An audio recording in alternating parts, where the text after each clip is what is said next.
see if I go to YouTube. Am I streaming or not? My channel.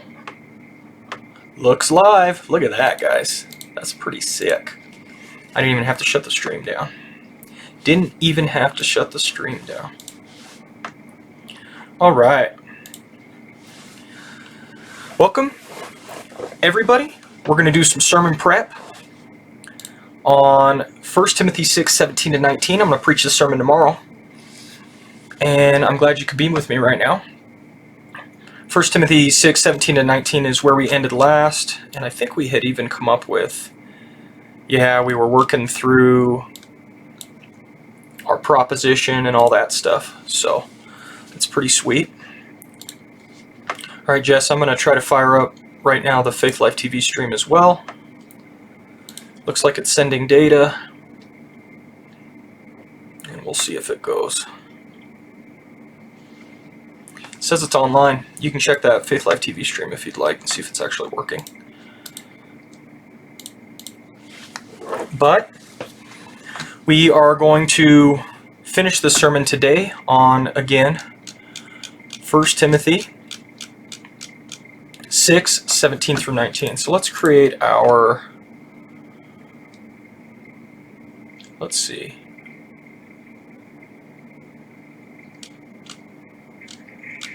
Wow, evidently Wednesday there was a big update to all my stuff. Oh yeah, these are not Canvas documents. These are my different reading plans and stuff. So let's look at my Canvas documents.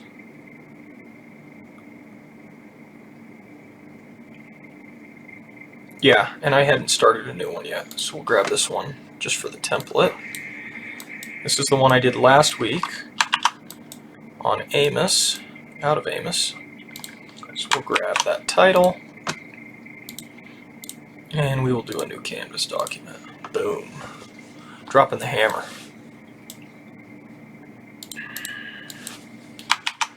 Okay, sermon. And we're doing 1 Timothy, I think it was 6, 17 to 19. Let's just double check real quick. Yeah, 1 Timothy 6, 17 to 19.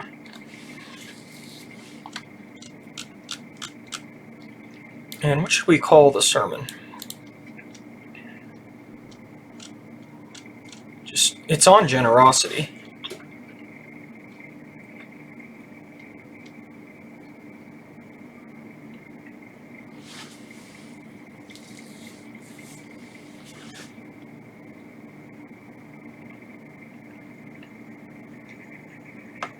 We'll just call it Generosity at a Time of Need. I think that works. It's boring. It doesn't. I hear that and I'm not like, oh, I can't wait to listen to that sermon. Generosity in a time of need.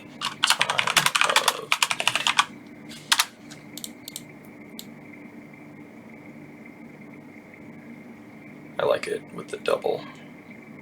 That looks good to me. Boom, centered.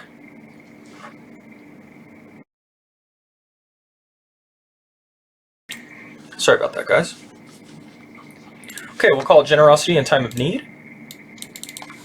Intro.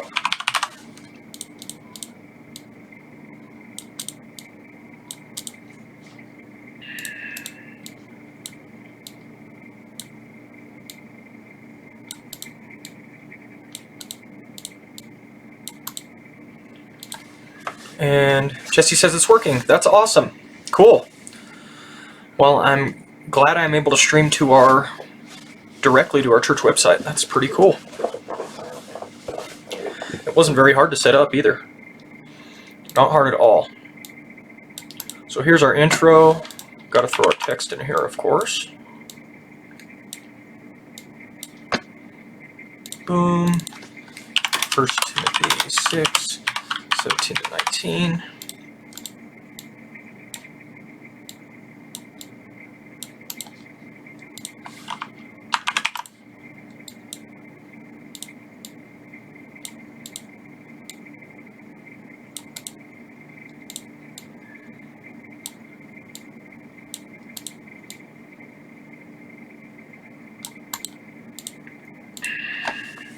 Don't know my backup text yet, but I almost don't need one, do I?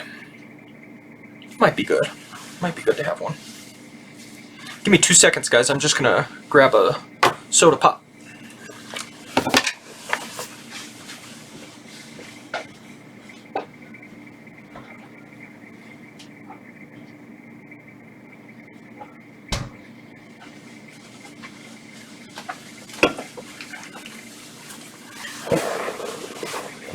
All right.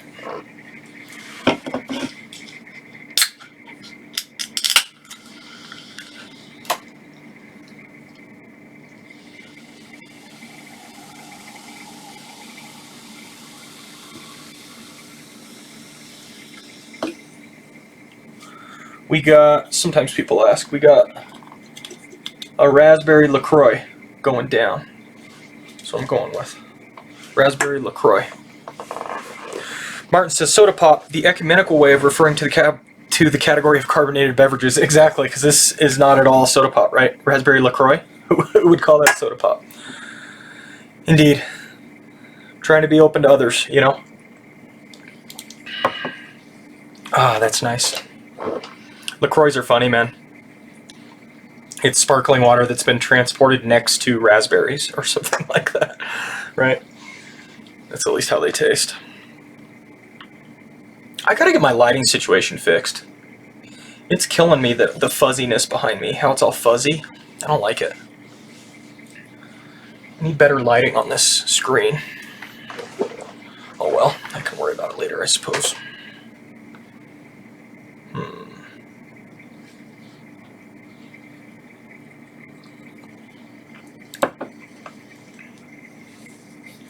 Martin says, I don't think we have LaCroix in the UK. Oh.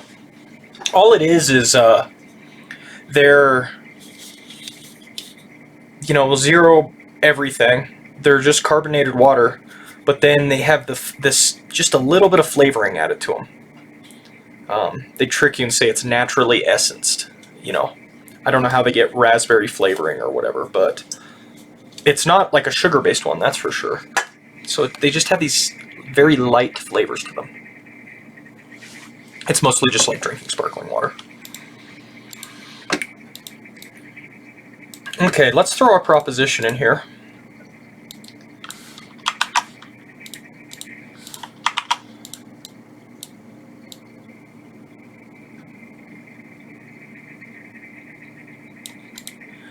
Because generosity can only be flexed in a time of need, Christians should take this time as an opportunity to flex their generosity more than ever before. I like it. It's a bit wordy, but I think that can be appropriate.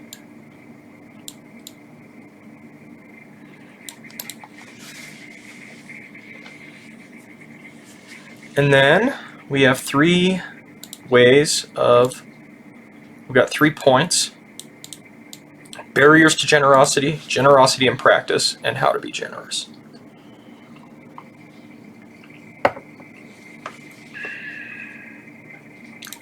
We'll just grab all 3 of these.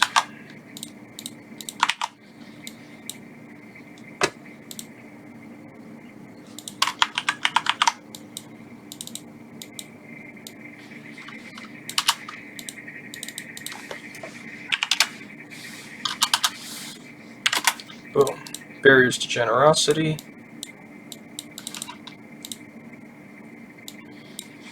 Generosity in practice.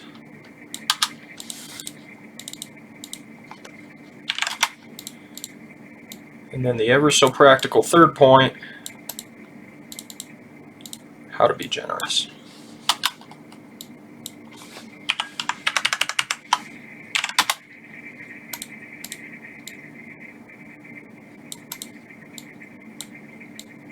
Perfect. Alrighty.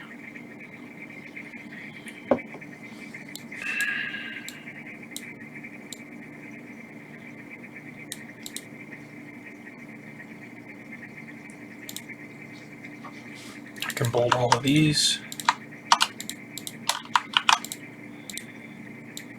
Now, how can we make these alliterate? Barriers to generosity, generosity in practice, how to be generous.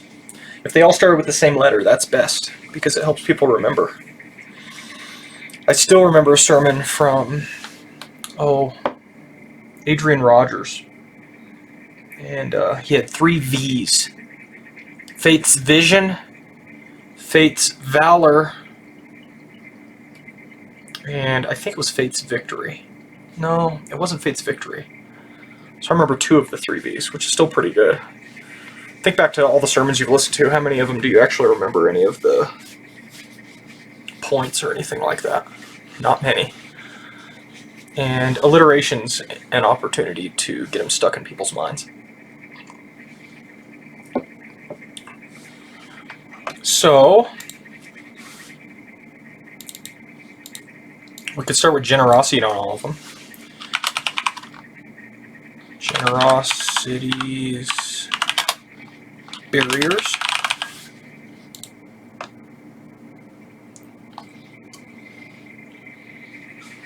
Martin Zimmerman has obstructions and operations. Ooh. So generosities. So let's think of B's first, because I like barriers for the first one. What's a word of doing something that starts with a B? Is there a B word that you do something?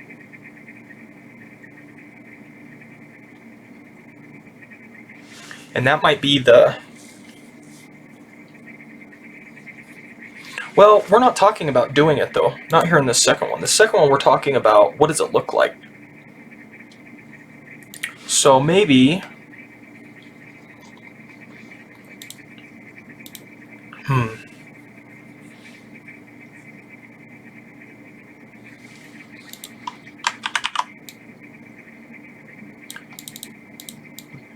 We can work on a couple of these at once. Generosity's obstructions.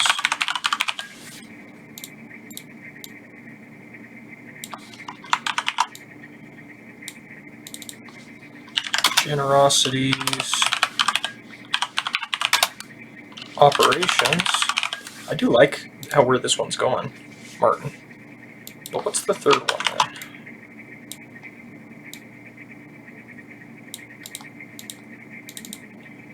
Third is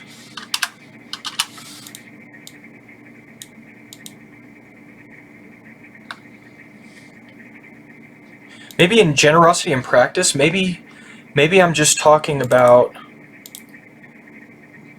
opportunities.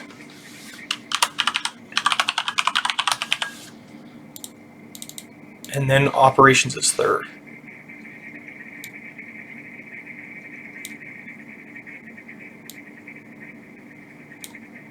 Jess says instructions. I'm trying to alliterate if possible.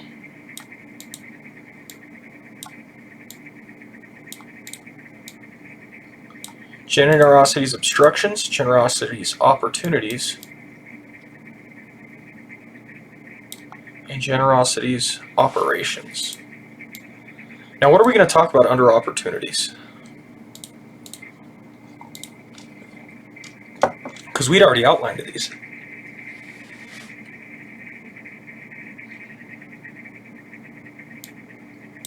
We talked about being generous with your time, listening, gifts and skills, using those to be generous, emotions. So I think opportunities works well for this. Ooh, obstacles is better, Martin.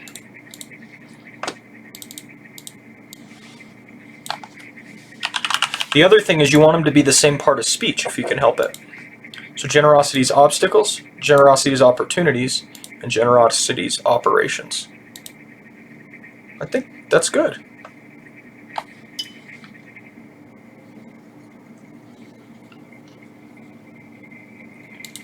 That's pretty strong, guys.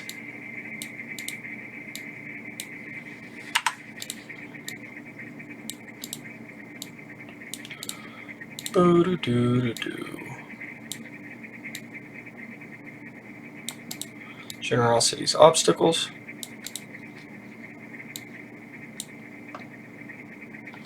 Now, what order should we present them in? If we present them in this order, we're hitting the verses verse by verse. That can be helpful. We're doing 17, 18, and 19. If we go obstacles, opportunities, and operations.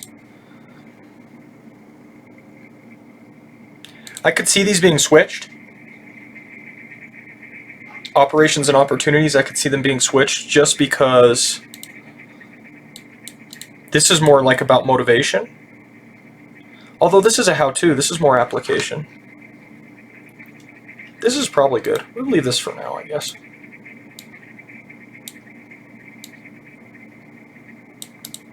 Coming right together. Right together on this one.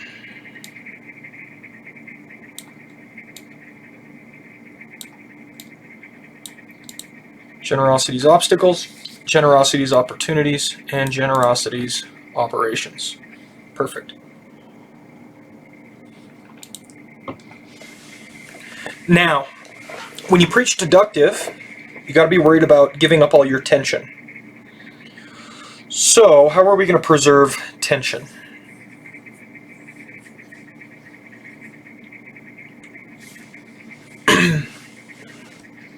There's a few ways to preserve tension.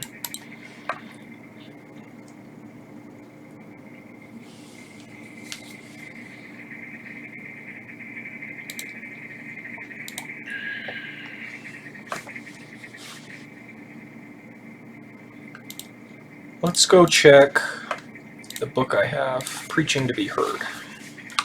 It talks about losing tension.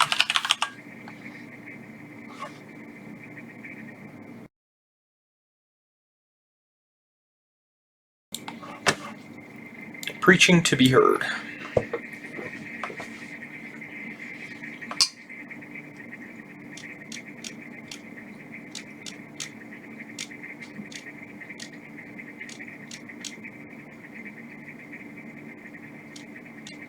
Right here, deductive structure.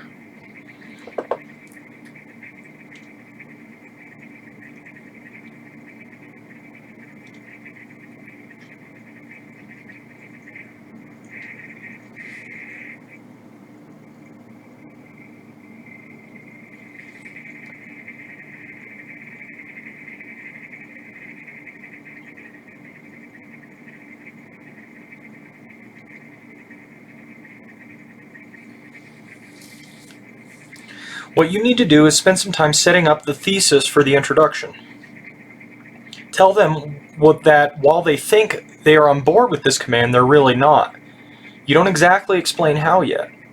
You just put forward your proposition that this is a command they are breaking. You tell them you know they don't have carvings that they bow down to, but you know that this is still in their top 10 list or top 3, or in actual fact, number 1.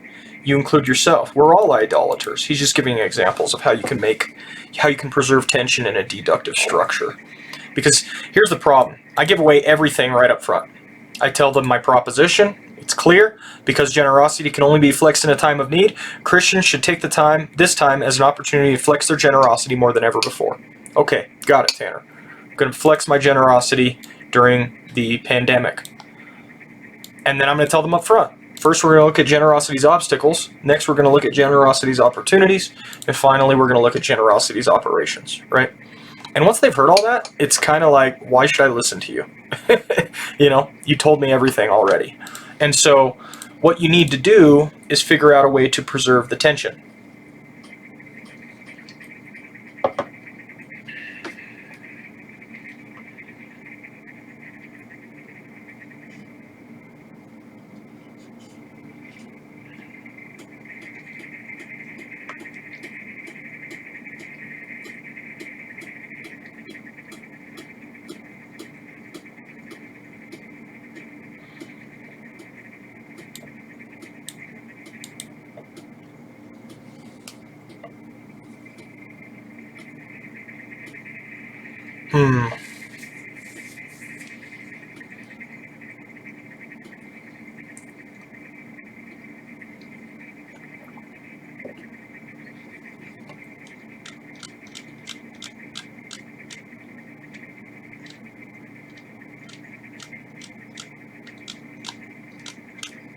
Yeah, I think we can just go with it, and the way I'll preserve tension is I won't dilly-dally on explanation.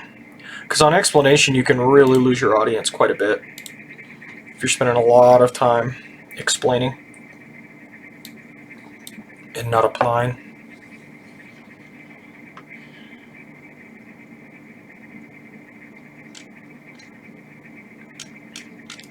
So let's just roll with it.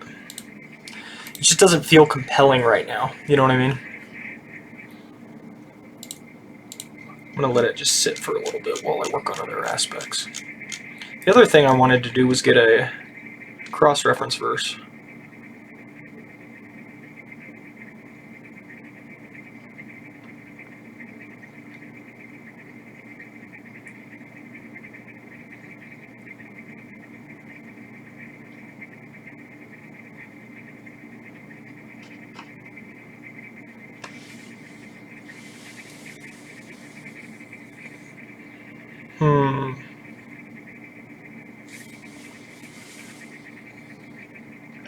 Colossians 3:1. Since then you've been raised with Christ, set your heart on the things above, where Christ is, seated at the right hand of God.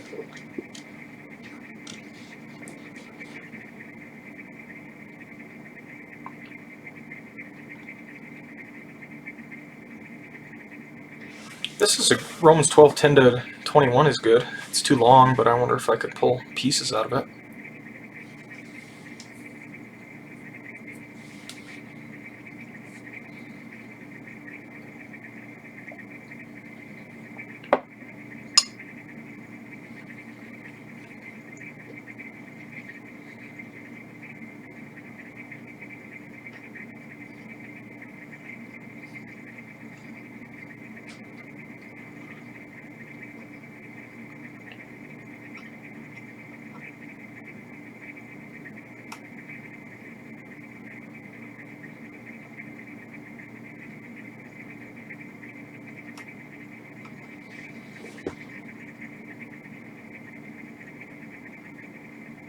I keep coming back to Romans 12. Let's just grab some Romans 12 verses. I don't know which ones yet. Therefore, I urge you, brothers and sisters, in view of God's mercy, to offer your bodies as a living sacrifice, holy and pleasing to God. This is your true and proper worship. Do not conform to the pattern of this world. Be transformed by the renewing of your mind. It's further down. Be devoted to one another in love. Honor one another above yourselves. Never be lacking in zeal, but keep up your spiritual fervor. Be joyful in hope, patient in affliction, faithful in prayer. Share with the Lord's people who are in need. Practice hospitality. Bless those who persecute you. Bless and do not curse. Rejoice with those who rejoice. Mourn with those who mourn. Live in harmony with one another. Do not be proud, but be willing to associate with people of low position. Do not be conceited. Do not repay evil for evil, but be careful to do what is right in the eyes of everyone. If it is possible, as far as it depends on you, live at peace with everyone. Do not take revenge, my dear friends, but leave room for God's wrath, for it is written, it is mine to, I will avenge, I will repay, says the Lord. Maybe just...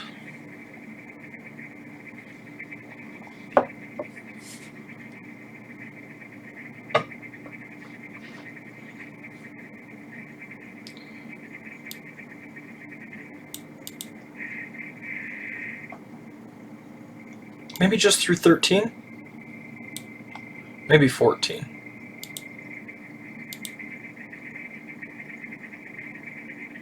Let's do 10 to 13. Romans 12, 10 to 13. We'll do that.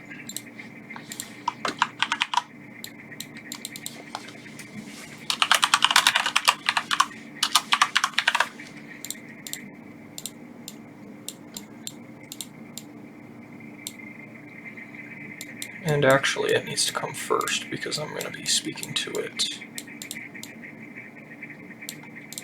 up front.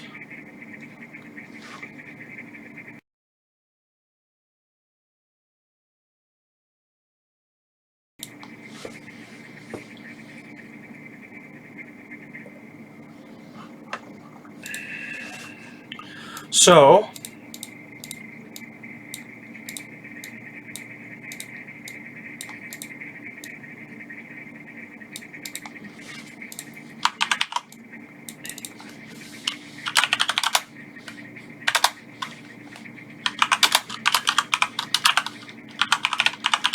I love that I've decided to call this sermon series my coronavirus sermon series.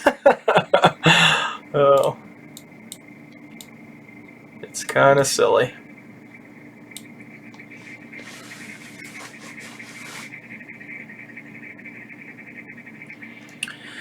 Bana Alabed says, do you prefer NIV over other versions?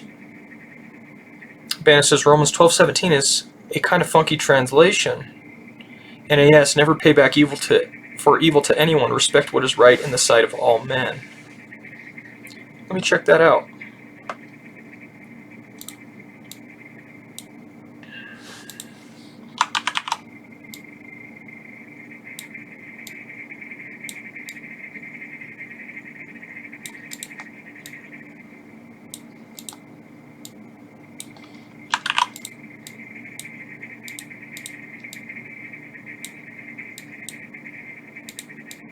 So first time we talked sovereignty, then we talked prayer, and today we're talking essentially hospitality, or generosity, sorry.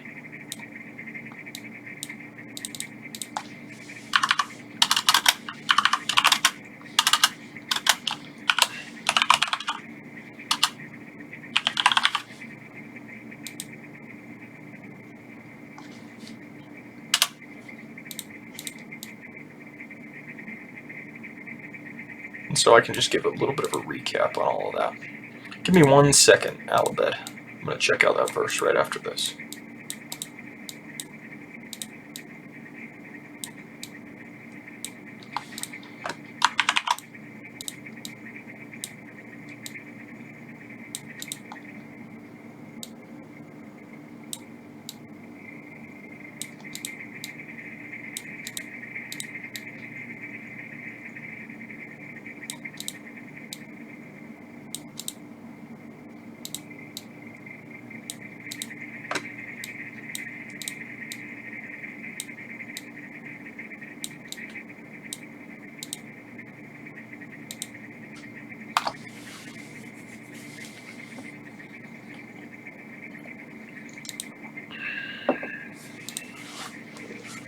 Okay.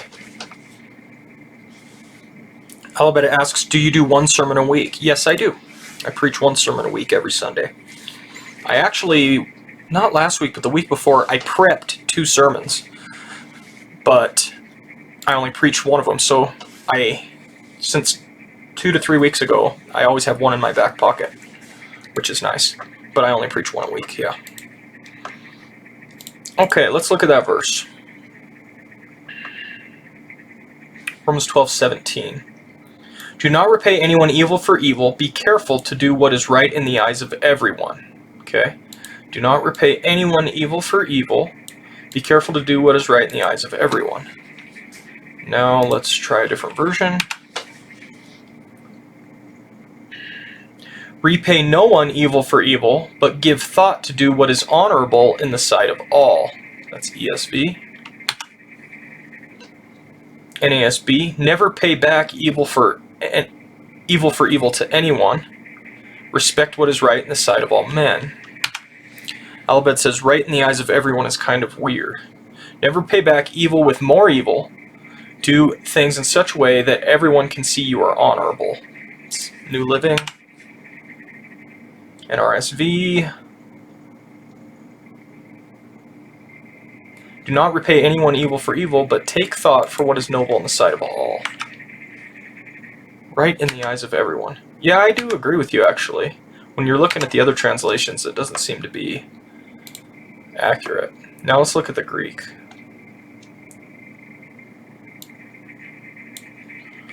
So, Meideni kakon anti kaku apa didantes pranumenoi kala en opion ponton anthropon. So the everybody is the ponton anthropon. That's all men or all people, right? The pronumeno says declined version of kalos, which just means good. And then this is the key word I think that we're looking at. En opion. En opion means before or in the sight of. Okay, before or in the sight of. So this one's the be careful verb. This is good, so be careful, good. Before or in the sight of all men, right? So, right in the eyes of everyone, they translate this enopion as in the eyes, but it's before people or in the sight of. In the sight of. So it's not necessarily in their eyes, i.e. their opinion, but it's so that they can see you, almost literally. Almost literally see you, Alabed. Let's look this up a little more closely. Lemma. And let's grab BDAG. So Greek English lexicon of the New Testament says enopion, functioning as a preposition with the genitive, means something a little different, used 9 times in 1 Clement, pertaining to a position in front of an entity or before. So it's the same word used in Revelation 7:15. Therefore, they are before the throne of God and serve him day and night. They are before, they are in front of. That's where it's in the sight of, right? Acts 10:30. Cornelius answered, 3 days ago I was in my house praying at this hour at 3 in the afternoon. Suddenly a man in shining clothes stood before me. He was before me. He was in front of me. He was in the sight of me. So, I don't think the NIV gives the sense well. I agree with you. In the eyes of makes it seem like it's in their opinion. Make sure you're doing what is right according to them. No. The doing what is right is independent of them. It's not defined by them. But in the eyes of means before them or in front of them so that they can see you, right? But what is right is defined by God, not by them. Yeah, very good question, Alabed. Would have missed that one if you hadn't pointed it out. Alabed says, is there a reason you use NIV instead of other versions? There is, actually. So, I do not think the NIV is the greatest word-for-word translation. But as you just witnessed, where did I go to get clarification on what it actually meant? I went to the Greek, right? If somebody doesn't know any Greek, doesn't know how to study Greek, doesn't have tools like Logos to dig into the Greek, I would not recommend them to use the NIV. Because it's too dynamic in terms of its equivalency, and it's not word for word enough to help somebody in their regular reading. But because I know at least some of the Greek, because I'm able to dig into the Greek and get my answers from the Greek itself, I don't feel the need to use a wooden literal translation like the NASB or the ESV. Those are great versions if you're only going to read one version. If you're only going to read one version, read the ESV, read the NASB, read some of those versions, right? Those are great versions if you're just trying to read.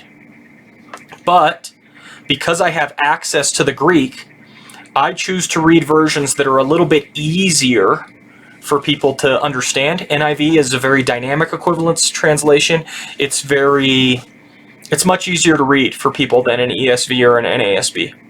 And so I choose to read that translation, and then when I have questions, I go to the Greek. So that's why. If somebody had no access to the Greek, didn't know it, didn't have lexicons or anything like that, I would recommend them to read ESV or NASB. But because I have access to the Greek, I read NIV instead. I hope that helps. Good question. All right. So I've got kind of my intro to my Romans 12 passage, then I'll read my Romans 12 passage to everyone. Then I'm going to talk about faith, life, giving. Then I'm going to tell everyone to open up their Bible to 1 Timothy. And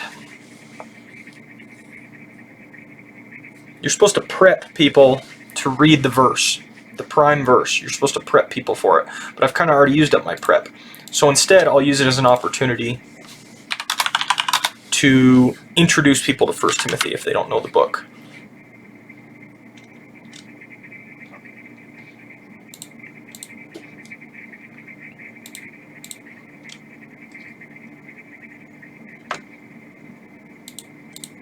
So 1 Timothy, I already know the background of because I preached through almost all of 1 Timothy at my last church. So 1 Timothy is a letter written to Timothy by Paul, instructing him on how to run the church, essentially.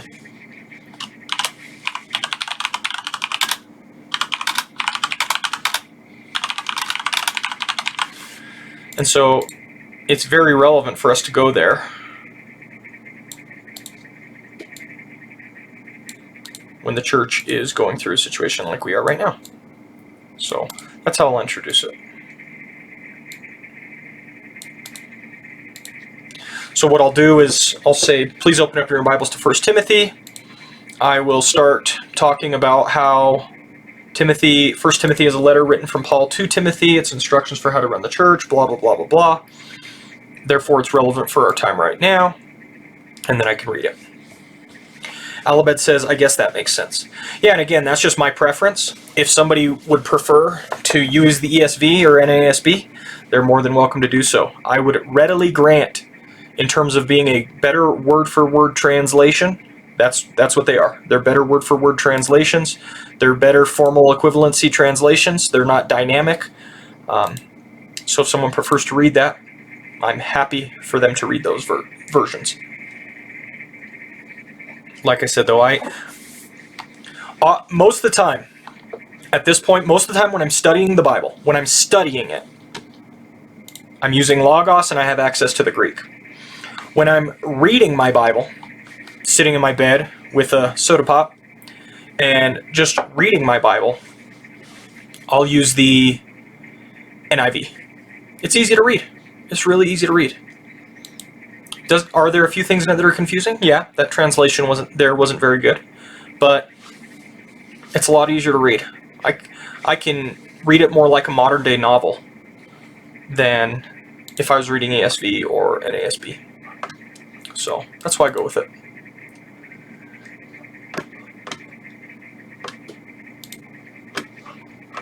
Martin says, do you have the same level of reading and comprehension in Hebrew as Greek? No.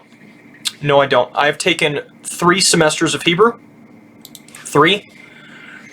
And I have forgotten most of my Hebrew. Hebrew is very, very difficult. Yeah. In fact, I've taken more Hebrew than Greek. I'm in the middle of my Greek classes right now. I haven't finished my Greek classes. But I feel much more confident and comfortable in Greek than I do Hebrew. The problem with Hebrew is you're learning an entirely different... Greek is real similar to English in many ways, but Hebrew is massively different.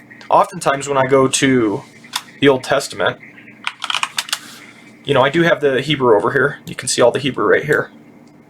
But oftentimes when I go to the Old Testament, I will use the Septuagint when I'm trying to dig in, actually. So this is something I've done many times.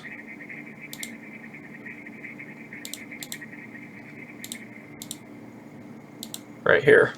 So I've got Genesis, and I've got the Hebrew right here, and I've got the Septuagint right here, so the Greek. You can see in the beginning, I don't even know if I remember how to pronounce this. I think I can. It's let's see. This is a sh. I think it says like Bereshit or something like that. Tara, Bereshit, Tara, Elohim. Here's Elohim. That's God. Bereshit, Tara, Elohim, Av, something like that. It's very difficult. I've taken a lot of Hebrew, and I've forgotten most of it. I'd have to do a refresher on it. Hashamim, that's what this is. the heavens. Shamim. Shamim is the heavens. That's this. Ha is the article out front. So this is this right here. This is the ha. Well, this is just the h sound, the rough breathing. The dash underneath it is the vowel. That's the vowel pointing. The vowels weren't originally there. So if you see Hebrew that's as it was originally written, it doesn't have any of this vowel pointing. So this is ha shamim, and shamim is heavens. So ha shamim, the heavens. This is a vav. Ha eretz. This is the earth. This aleph has no pronunciation, and this little thing down here makes it eret. And then this is the ts sound. This symbol right here. So this is ha eretz, the earth. So, sometimes also translated the land, and this is ha shamim. Ha shamim, ha eretz, the heavens, the earth. So anyway, you just saw me stumble my way through Genesis 1:1 in Hebrew. My Hebrew's horrible. By contrast, here's Genesis 1:1 in Greek. NRK, epoi asen, ha theos, the God, ton arunon, or uranon, right? Urana, or Uranos is heavens, right? Kai is and. Tain is an article. Ton is an article, right? So you have the heavens and the earth, right? So ha theos is the God, the heavens, and the earth. And I'm guessing epoi asen is the create verb, right? Poieo, singular to make, right? So there you go. NRK, RK is beginning, N is just in. In the beginning, created the God, the heavens, and the earth. So in the beginning, God created the heavens and the earth. Way more confident in my Greek, and yet I've taken 1 semester of it, and I've taken 3 semesters of this Hebrew. Hebrew's crazy. Martin asks, do you think the Septuagint is as relevant to our understanding of the Old Testament as the Hebrew? Martin, this is a big subject. I will broadly say, and this is part of why I said I bring up the Septuagint at times. Sometimes I think the Septuagint is more relevant to our understanding of the Old Testament than the Hebrew. Sometimes I think it's more relevant than the Hebrew. The reason being, your New Testament authors, whenever they quote the Old Testament, they usually quote the Septuagint and not the Hebrew. So we have the benefit in our day and age of being able to have the Hebrew manuscripts and go back to the Hebrew. But Paul, for example, almost always quotes the Septuagint when he quotes an Old Testament verse. He doesn't usually quote Hebrew. Very rarely will he quote the Hebrew. He almost always quotes the Septuagint. So you have to ask yourself, if we're in the New Testament and our New Testament authors are all quoting the Septuagint all the time, why are we so focused on the Hebrew? Now, don't get me wrong. The Hebrew is important. But, again, there is a preference. There's a preference for the New Testament authors to quote the Greek. That's what they prefer to do. They almost always quote the Septuagint. Jesus did that. Paul does that repeatedly. Martin says, that third word in Genesis 1:1 is the same root word as in Ephesians 2:10, I think. Genesis 1:1, in the beginning, God created the heavens and the earth. Are you talking the verb? Epoiesin? Yeah. To make? Yeah, got you. Ephesians 2:10, for we are his workmanship, created in Christ Jesus for good works, which God prepared beforehand so that we would walk in them. Let's go look at it.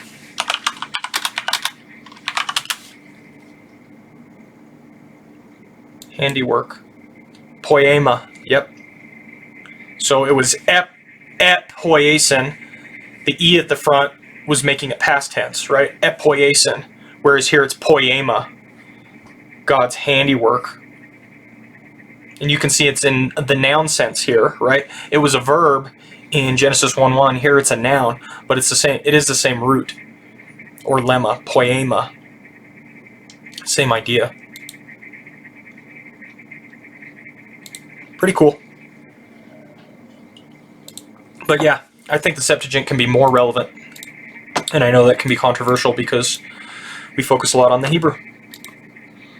And that was its original language. So, one thing that does tell me is that we should not make a big issue out of translations. There are a lot of people today who say you gotta basically read the original languages, right? Why?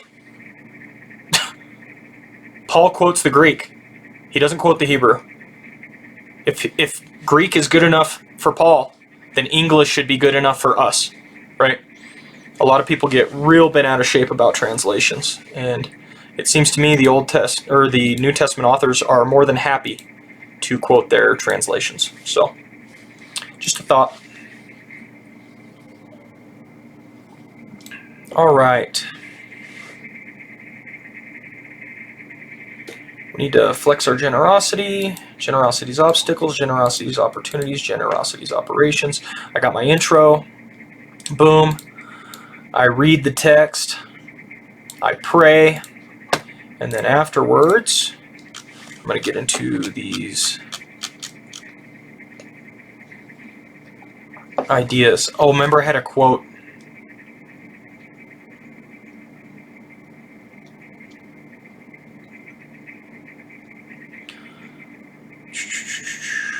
Right here, generosity is just as we can only practice courage in the face of fear. We can only practice generosity in the face of need. We can only practice courage in the face of fear. We can only practice generosity in the face of need. So, that's going to be one of my points. I'm going to use that quote.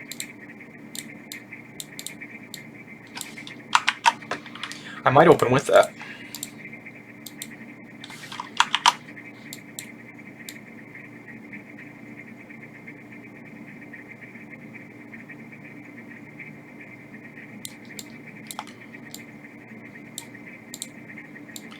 Actually, I might open up with a discussion of the topic of courage.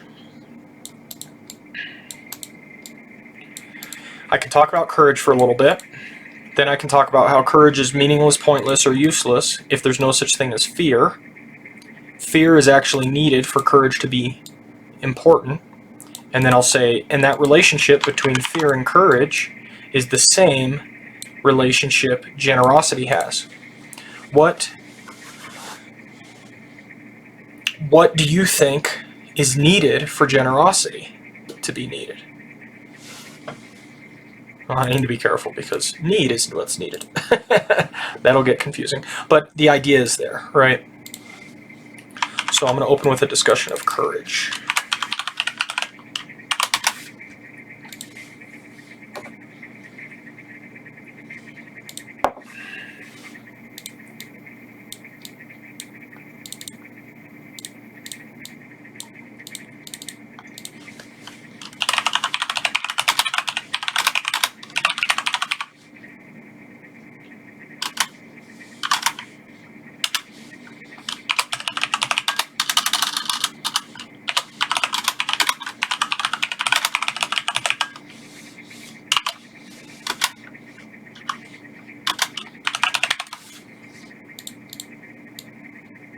So I can say something like, it's interesting that one of the traits and qualities we most admire is a trait or quality that is only needed as a response to fear. There's another trait or quality that does this. That's the trait or quality of generosity.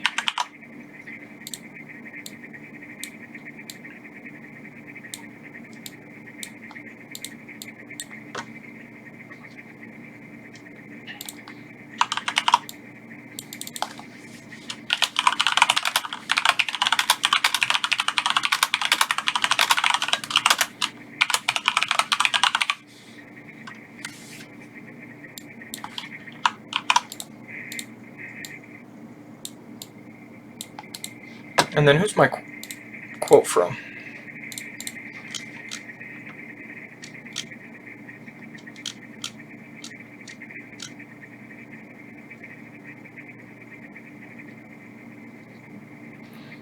Stacy Mitch.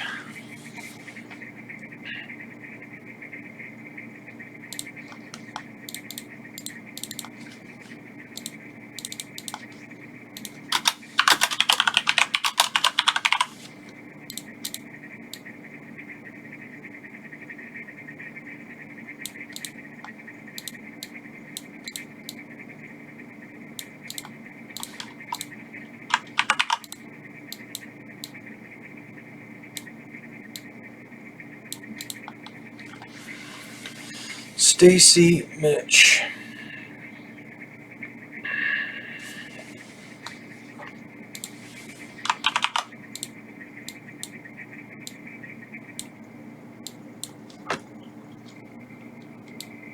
Then I can say something like, this is the reason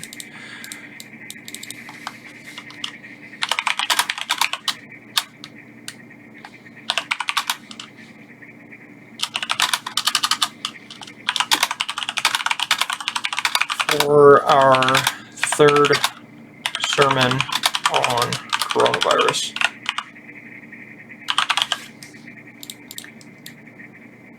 And then I can essentially just say, look around you.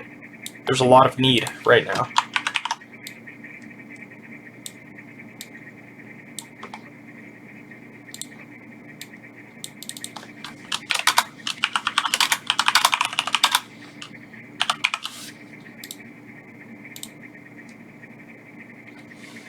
Then I can go into my proposition.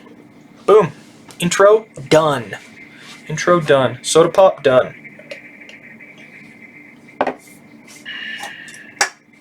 It's a shame. It's a real shame.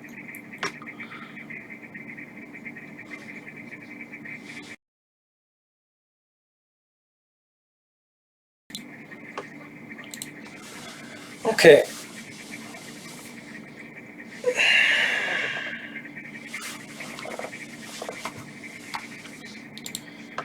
So, we've got our intro. Now we've got generosity's obstacles. And we were going to start with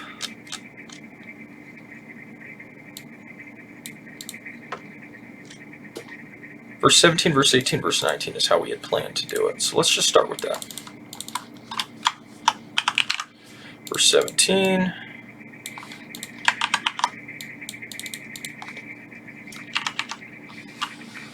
Verse 18. Verse 19.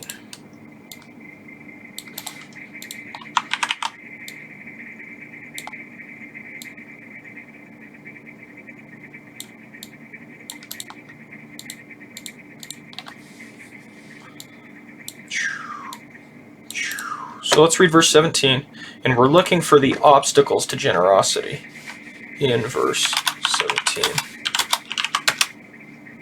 Command those who are rich in this present world not to be arrogant, nor to put their hope in wealth.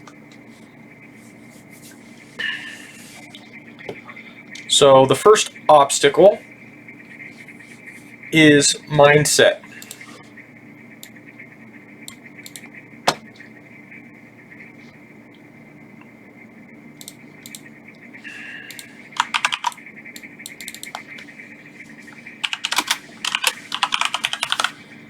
Mindset is the first obstacle. We can see that in verse 17 because Paul tells Timothy that we need to change our mindset on this topic.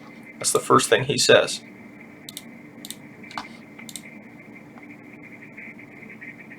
So let's do this instead. Let's put the verse below that.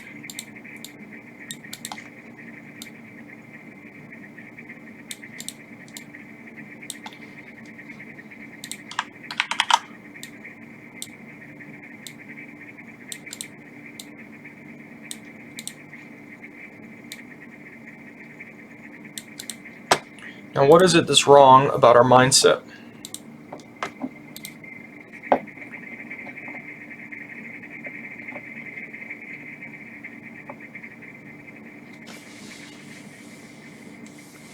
and I'm trying to decide if I want to go into the topic of scarcity or not. I think I do.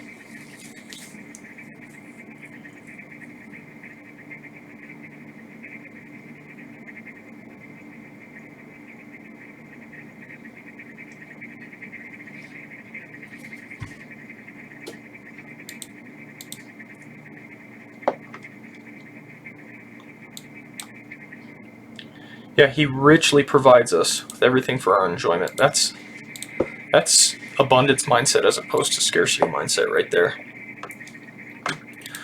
Let me see if there's scarcity versus abundance is something I talk about a lot, but I don't know where I got it from.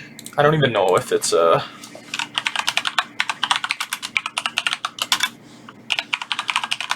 don't even know if it's biblical. I'm going to try to see if I can't find a discussion on mindset like this.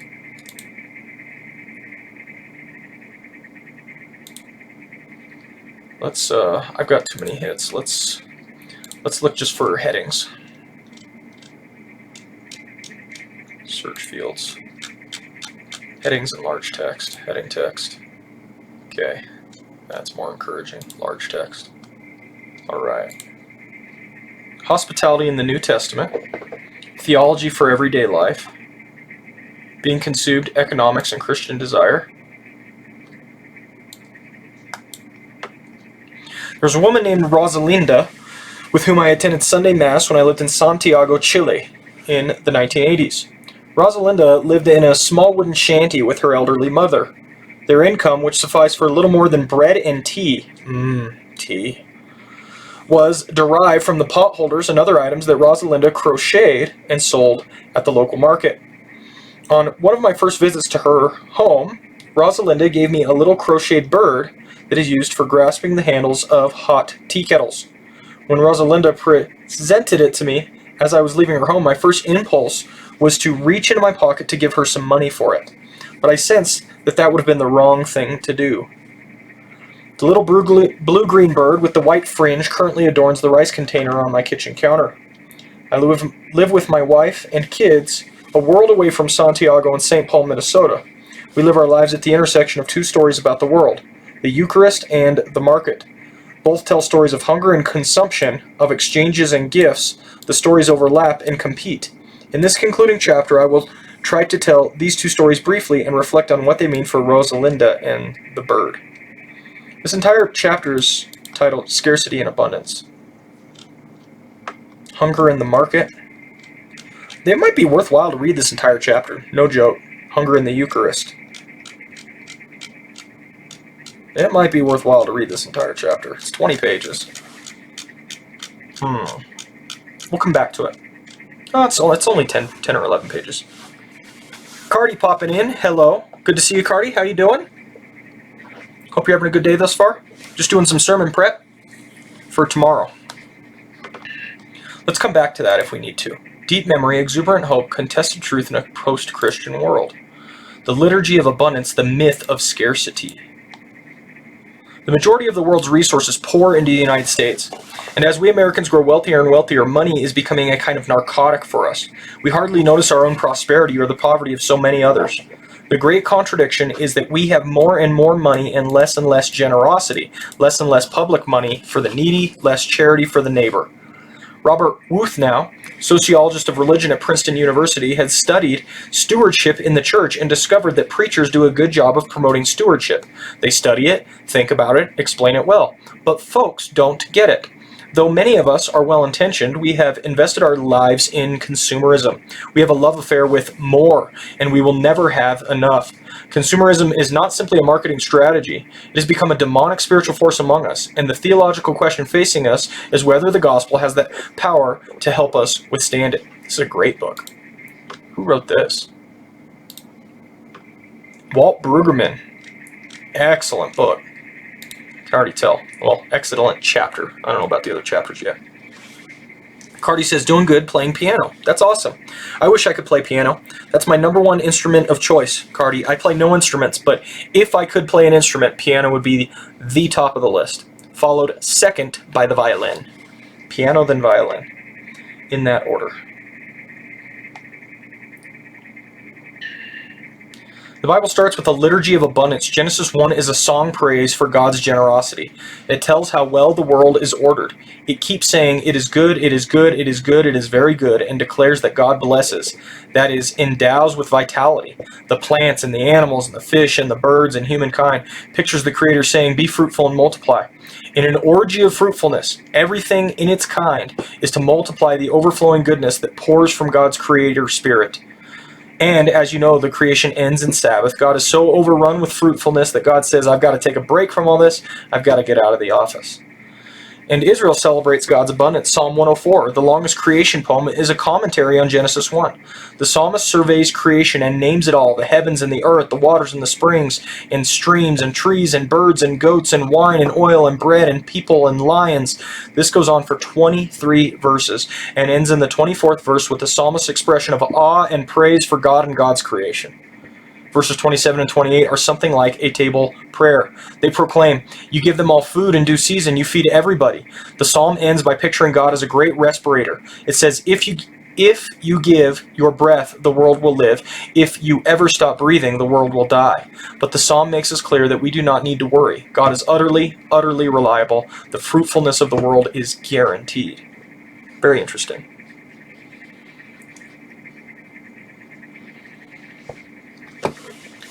Cardi says, that's interesting. Well, I always tell people you could play it. It's all about practice. That's true, Cardi. If I spent time on it, I know I could learn it.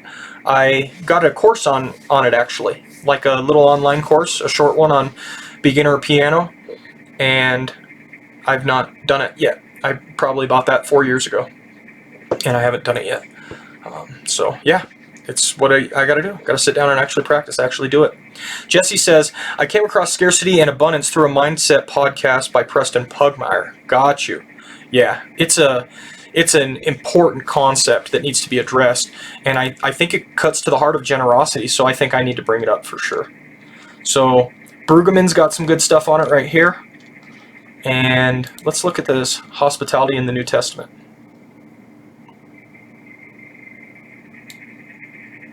You know what? You guys want to watch this video with me? Let's watch this video.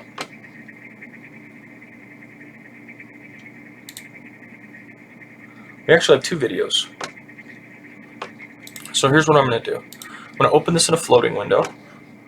I'll pull it off to the side so I can take notes while the video is playing.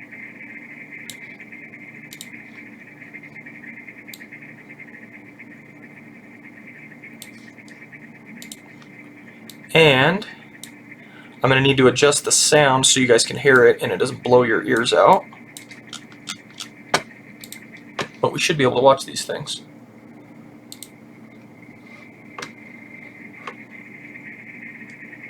Scarcity versus abundance. Come on. Maybe I need to click this. Here we go.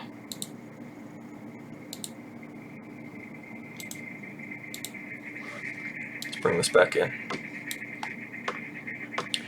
Okay guys, I'm going to need your feedback on how this sounds. Alright?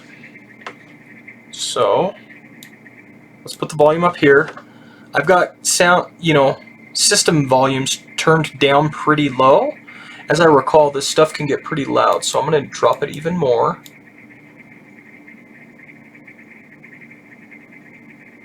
So tell me if you guys can hear this or not.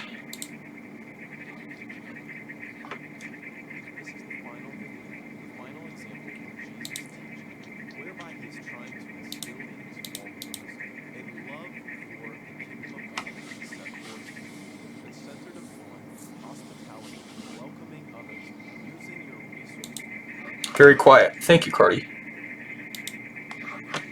Let's try now.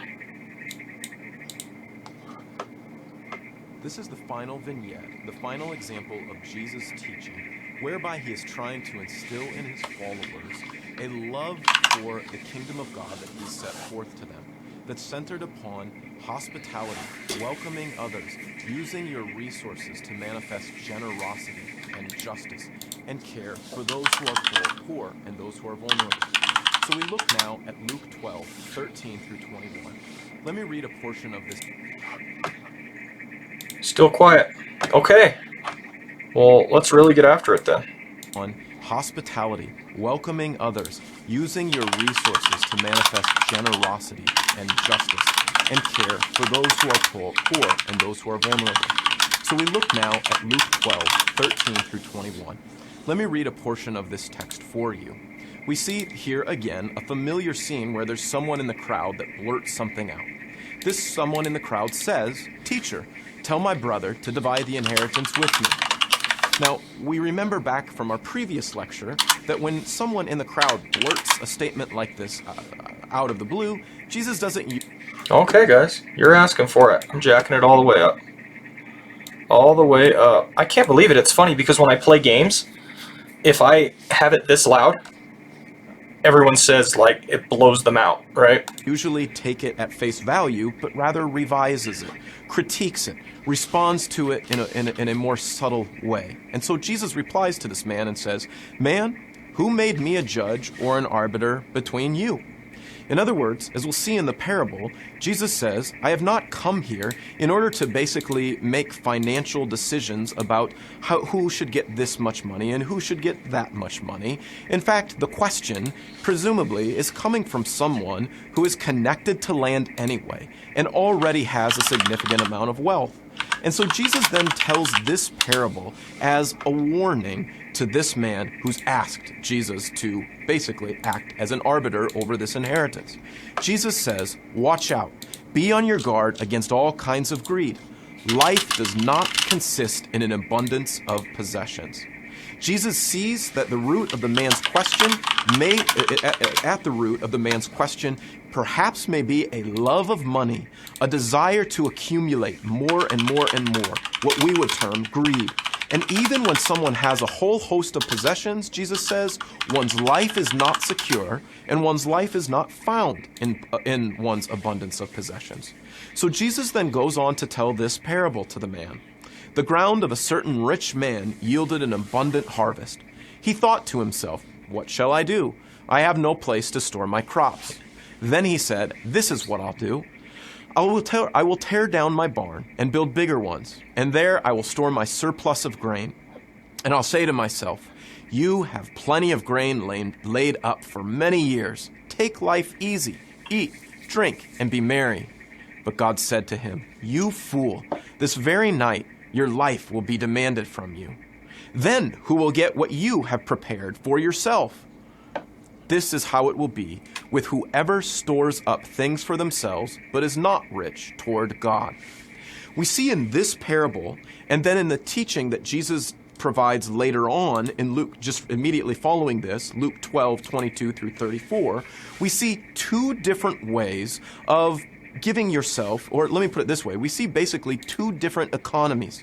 We see the economy of the kingdom of God, oriented around generosity and hospitality that Jesus is teaching, and we see the economy of the world.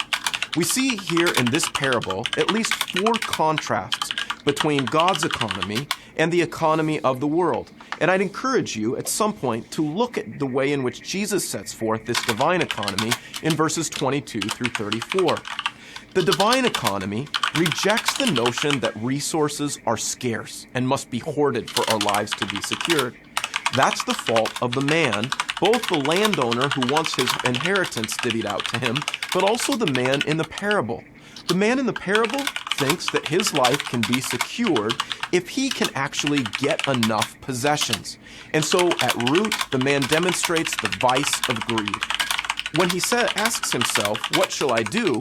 He could have actually said, I know, I'll use my resources to pursue generosity. Or perhaps I'll build homes so that I can invite others into them, like the figures we see in Luke 4 and in Luke 14, the poor, the crippled, the lame, or the person we see in Luke 16. This is an option that this man could have taken, but instead he manifests the false belief that resources are scarce and they must be hoarded in order for our lives to be secure. The kingdom of God would say the absolute opposite. It would say, use your resources for those in need because things are here today and they're gone tomorrow. So trust God to provide for you and use your resources actually to give alms, to bless others with what you have. The second thing we see here in terms of the contrast between these two kingdoms is that one economy is oriented towards God's kingdom and divine abundance and provision, and the other one is oriented towards the human attempt to make life secure based on working with human capital, finances, and resources. The kingdom of God says that the kingdom is a kingdom of divine abundance. God is at root a gift giver who provides not only for the flowers of the field, not only for the sparrows of the air, but provides gifts for all of his people, provides food and clothing. We see here again a depiction of God essentially as hospitable, as someone who cares for his people. And so the kingdom that Jesus is trying to instill in his audience and his hearers is rooted toward this element of God as a gift giver, not towards a kingdom whereby we seek to make our lives secure by our effort and by hoarding up human capital or hoarding up financial resources for ourselves. We see a third contrast here with respect to the kingdom of God being oriented towards the practice of almsgiving and hospitality. In chapter 12, 33 through 34, Jesus says that if you practice almsgiving, if you give your possessions away, if you actually use your resources for the benefit of others, if you use them as a means of hospitality, one then will be freed from the anxiety that the man actually is experiencing in the parable. One can actually use your resources to make a secure, eternal deposit and inheritance by being generous and giving it away, or one can make the false or the wrong choice that's very deceptive, but at the end of the day, by seeking to hoard possessions, will actually find that you come to be dominated by those possessions. The end result in the parable is that the man actually can't control his death, and so all of the work that he's put in to actually building his own kingdom and providing for himself, actually those resources become something that are used by people anyway, or after his death. He maintains no ultimate control over them. The fourth contrast we see is the depiction of humans not as, on this hand, not as consumers, not as commodities, not as capital producers, but again, as generous people, as people who are able to engage in generosity because they know who God is through Jesus. They know that God is generous. They know that God is a gift giver. And so humans are not at root defined in terms of consumption or production, but are rather defined as those who are givers and receivers from God. And this is what enables them to engage in generosity and manifesting the virtue and practice of hospitality.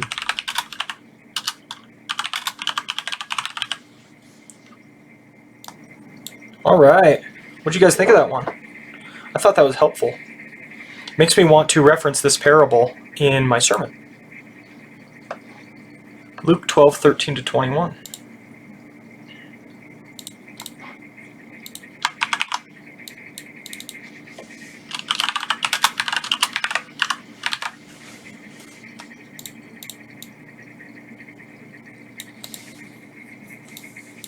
And he talked about several things. Scarcity versus, let's do it the other way. Abundance versus scarcity.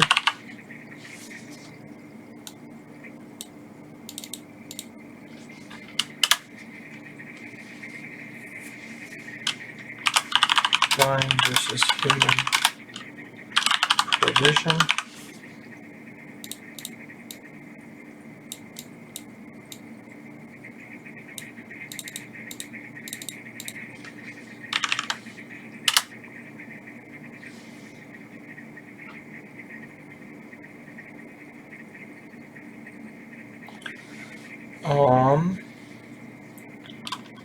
Almsgiving versus hoarding.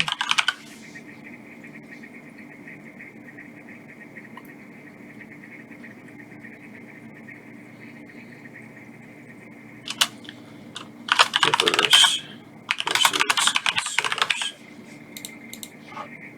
All of this is helpful. I just was now reminded of a quote from a song I really like. John Bellion says, I thought my way to... It's not fame. I'll put fame. But he gave me the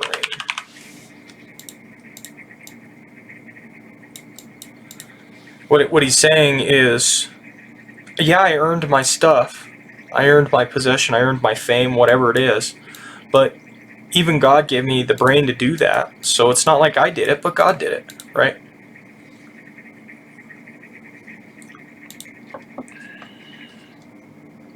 Cool. I'm going to watch one more video, guys, on this topic because it looks like Dan Doriani also has a video on it.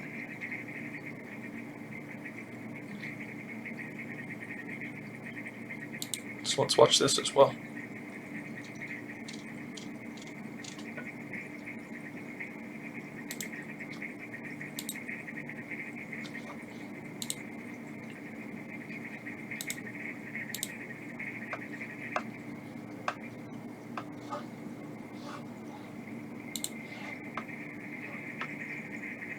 It's easy to see that God made a world that is so suited to humanity. He gave us eyes to see, hands to feel, and to operate constructively, shaping the world. And He gave us food to eat that makes us strong. Of course, the fall taints everything, and that naturally includes food.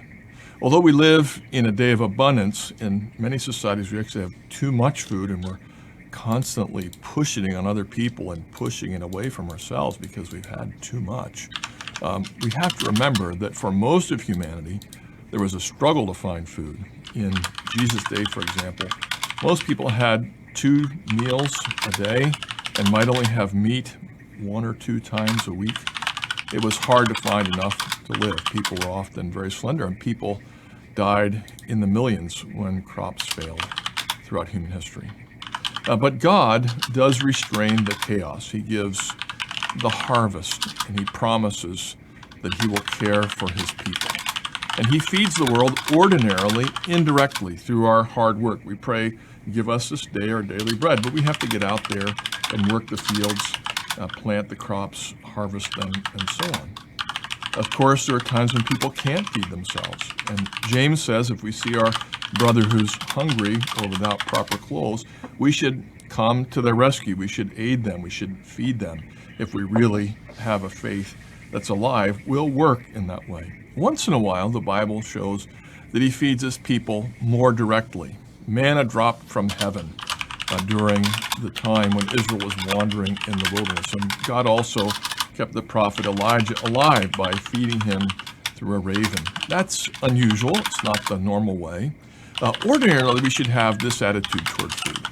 God gave us enough to live. We should celebrate in moderation. We should thank God for plenty, as Paul says in Philippians 4:12, and enjoy it. And if we have less, then we should strive for contentment. For many of us today, food is a temptation. If we are suffering want, if there's not enough food, we're tempted to become angry. We're tempted to despair. We're tempted to steal and forget the Lord, as Proverbs says in one place. In abundance, on the other hand, we're tempted to forget God. We take pride in our own provision, the money we've earned with our strength, our hard work, and our career. And we can easily think, I've earned this for myself, I'm going to indulge in it. The danger then is to take food in the wrong way with the wrong heart, or to take it at the wrong place or the wrong time. In fact, if you look at temptations, they're ordinarily connected somehow to something that's good in itself, but we want it when it isn't ours to take it. It's not the right time.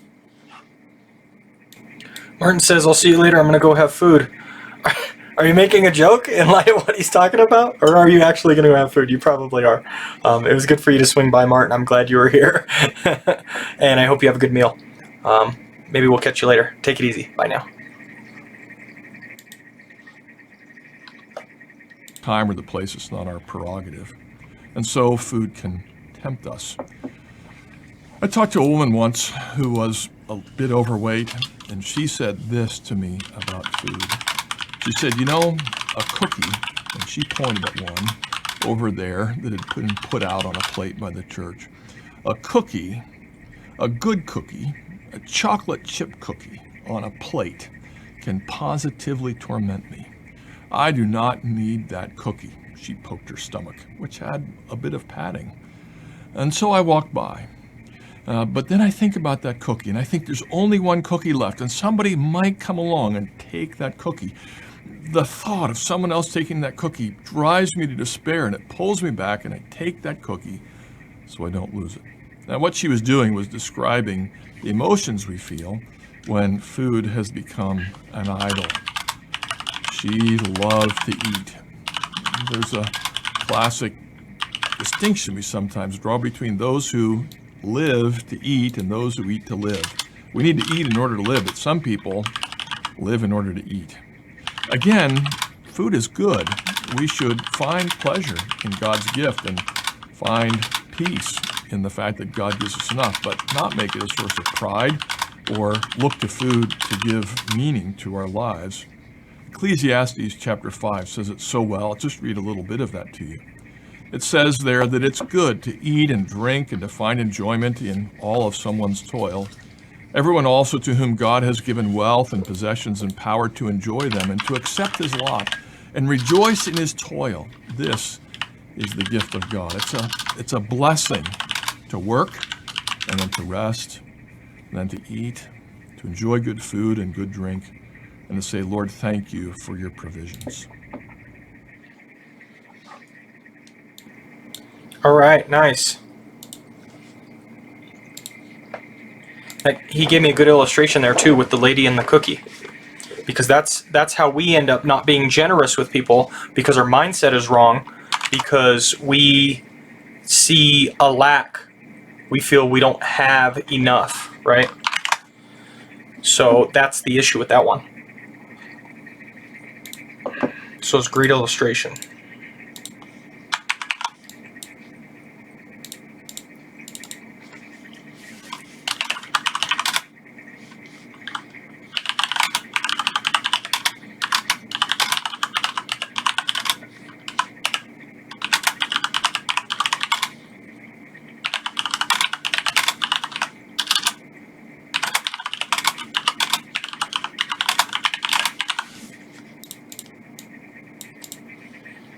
So boom, another good illustration. So I'm already getting a lot of material for my first point, right? I'm going to focus on the mindset. That's what I'm going to be attacking, right? I'm going to attack the fact that we have a wrong mindset, and that wrong mindset is what causes us to not be generous. This is generosity's obstacles. This is a primary obstacle to generosity. The fact that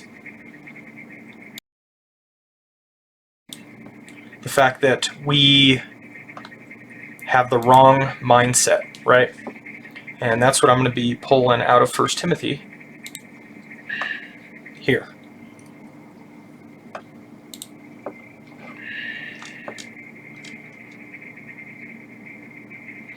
Not to be arrogant, nor to put their hope in wealth,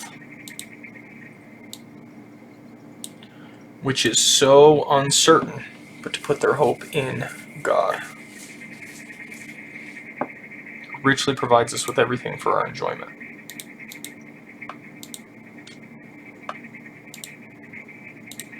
So here's how I think I want to go about it. I think I want to talk I think I want to start up with scarcity versus abundance, talk about that. And then after I talk about scarcity versus abundance, I'm going to say there's a danger to abundance. What is that danger? That we tend to forget God, right? And that's what the author points out in the verses. There's an essential danger to abundance. Not to put their hope in wealth, right?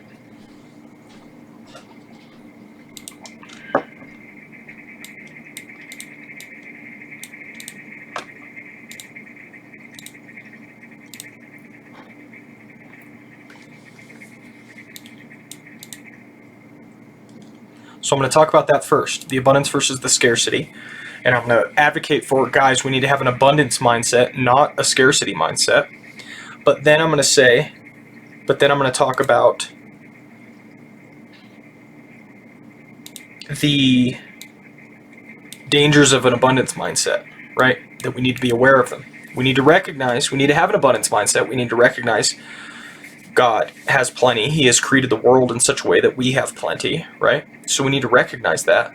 But we also then, once we've recognized that, we also need to not fall into the trap that comes with abundance, i.e., forgetting God. So that's one of the primary obstacles to generosity. Not having an abundance mindset, and then having an abundance mindset, but then falling into the trap that you forgot God along the way. So let's see if that covers the fundamental points I wanted to address in my notes. Oh, I had moved them over here. Let me bring them back.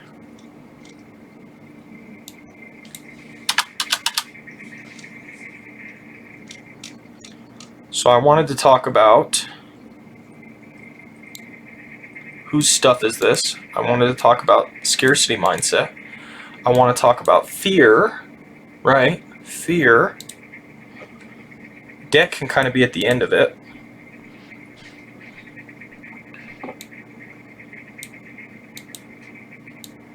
And then here's this issue is abuse. People are going to take advantage of it. So I think the two that I've brought up thus far covers these three. Debt is going to be its own issue, I think.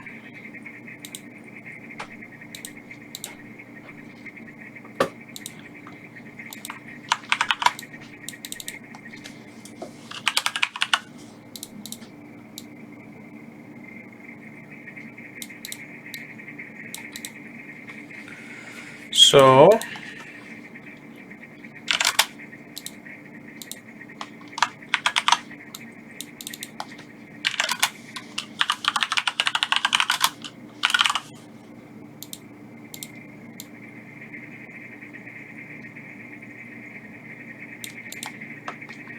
mindset. I wonder if forgetting God goes under mindset.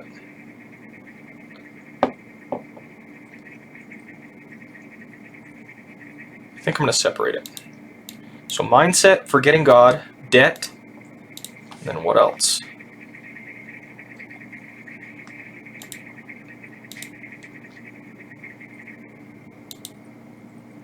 Fear goes in here. Fear's under mindset. I might want to use the word, but it's in here somewhere.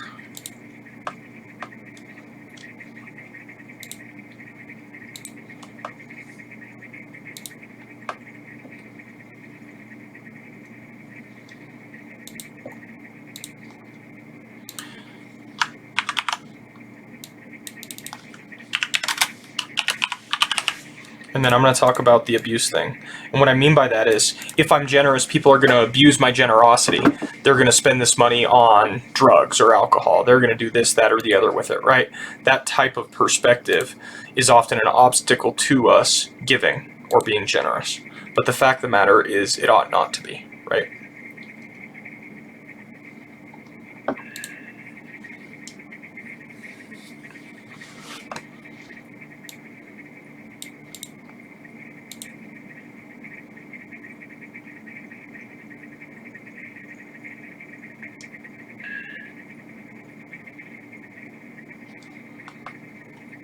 Where's my mod? I feel like this is the job of my mod to deal with this individual. Mod, it's your first task.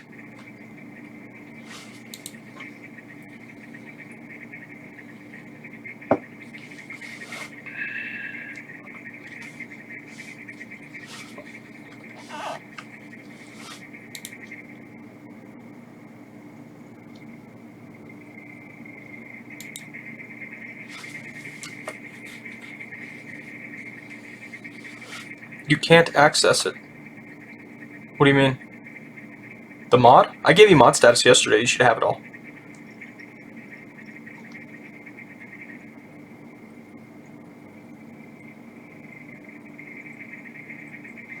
Let me pull up Twitch real quick.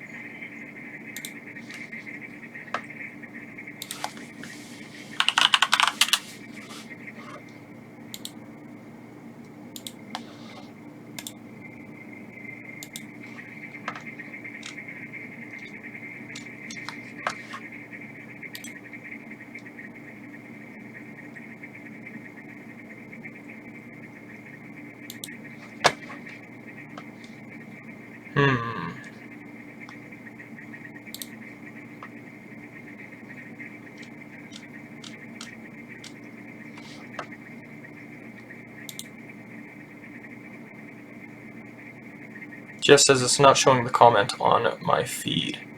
I see. Maybe the bot dealt with them already. Don't know. If it's not there, then good. Good deal.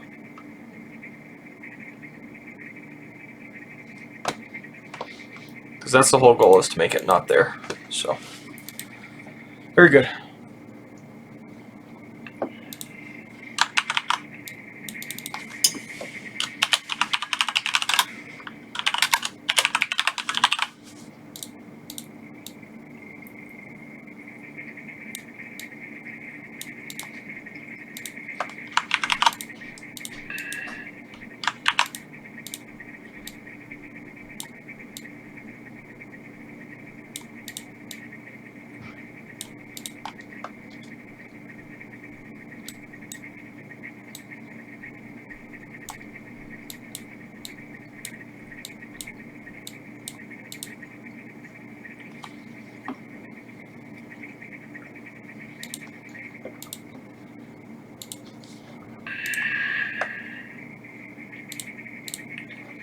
Let's see.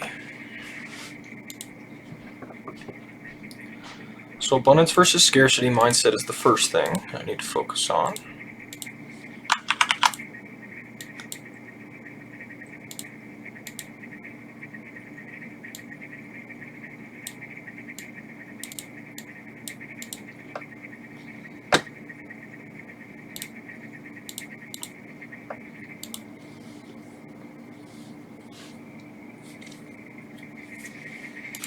I need to put the whose stuff is this underneath forgetting God.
So he richly provides for us. That demonstrates that he's a God of abundance.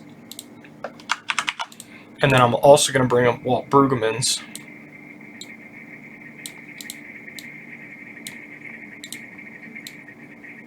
comments about how God creates in overabundance.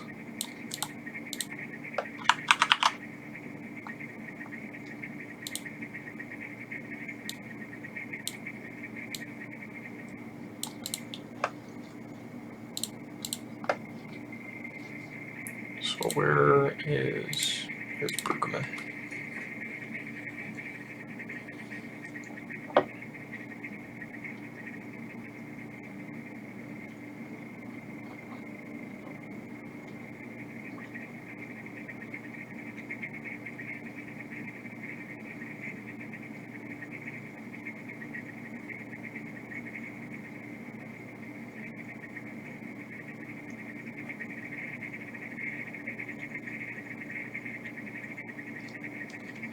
Because Pharaoh, like Hitler after him, is afraid that there are not enough good things to go around, he must try to have them all.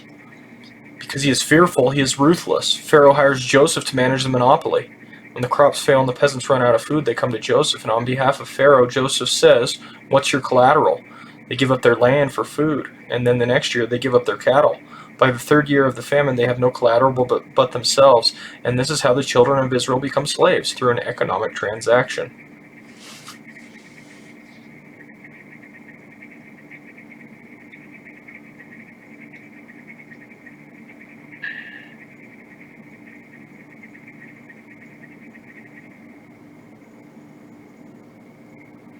By the end of Exodus, Pharaoh has been as mean, brutal, and ugly as he knows how to be, and as the myth of scarcity tends to be. Finally, he becomes so exasperated by his inability to control the people of Israel that he calls Moses and Aaron to come to him. "Take your people and leave. Take your flocks and herds and get out of here."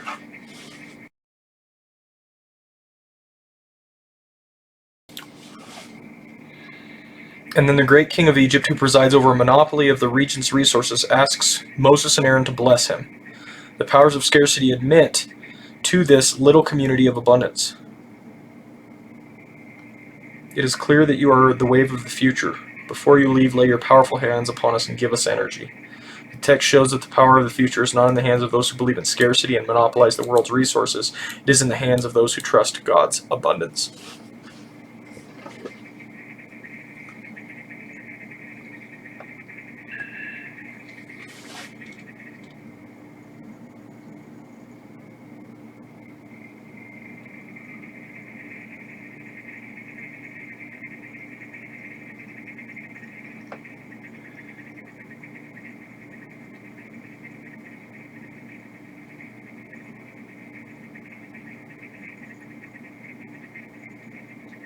Man, this comparison to Egypt is really, really good.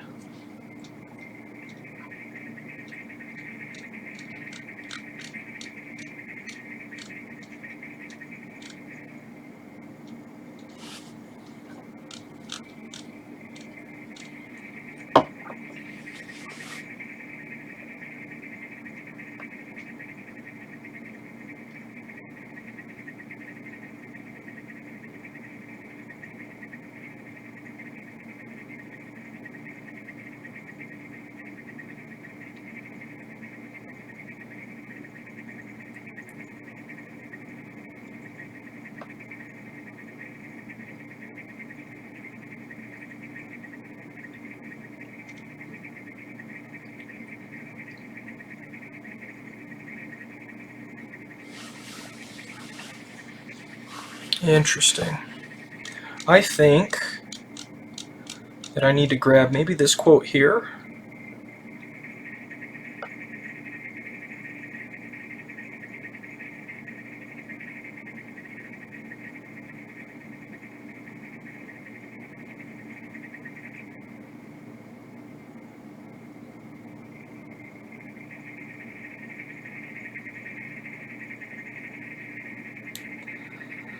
I like this quote, but it has the word orgy in it, and I feel like that might throw people off. Do I skip that sentence, or do I stop just short of it? I think I can stop short and it'll be fine.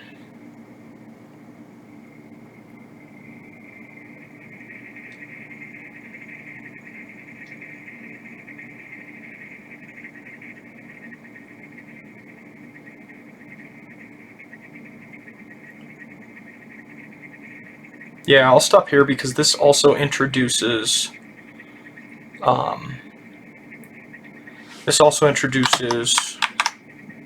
theological questions in people's minds that I don't intend them to be asking. So I'll just stop there.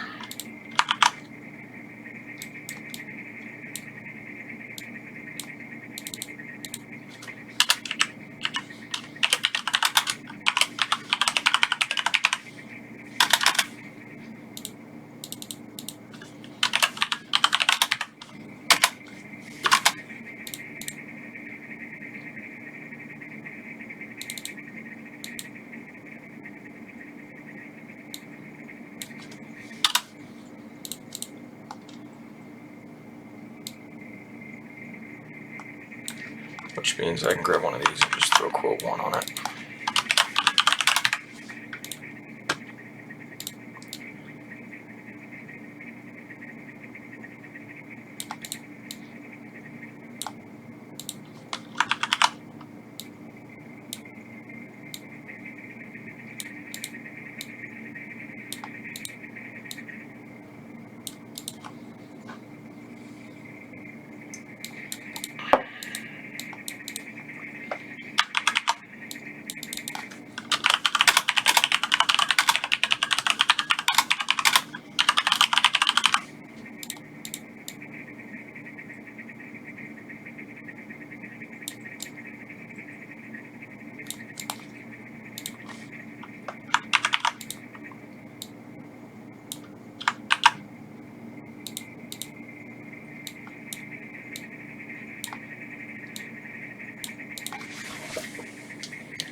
I think I should bring up Pharaoh and Israel first before I bring up this one with the woman with the cookie.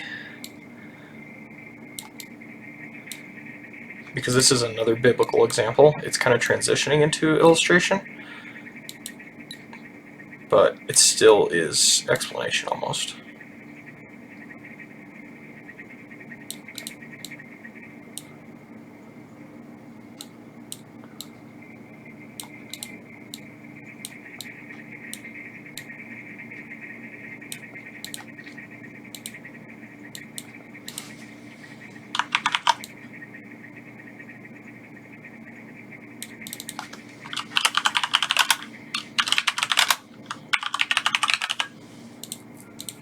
And then I can bring up toilet paper hoarders, because they have a scarcity mindset.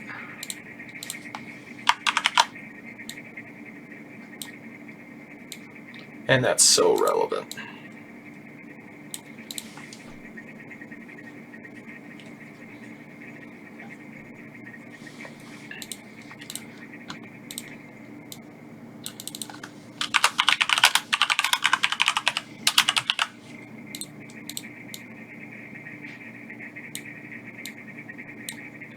But there's a danger with changing your mindset to one of abundance, because in our abundance we tend to forget God.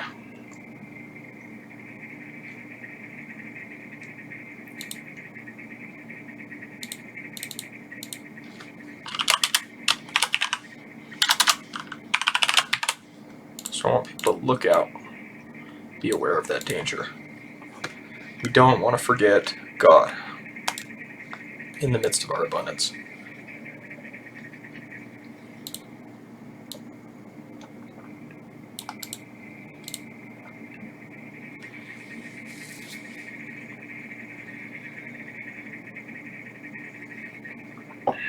Okay, so we've made good progress there.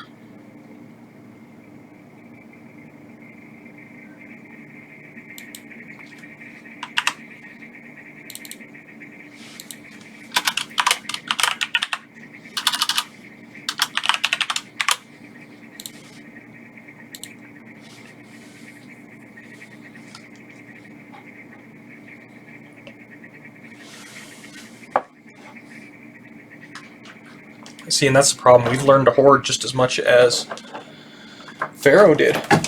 Ooh. Almost knocked that over. We've learned to hoard just as much.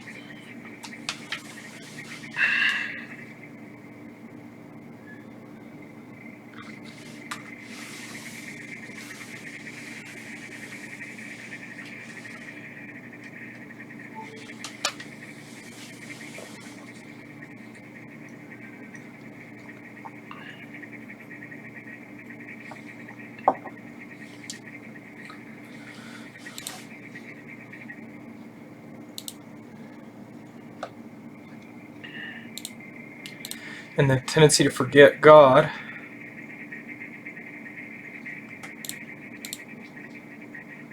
is in verse 17.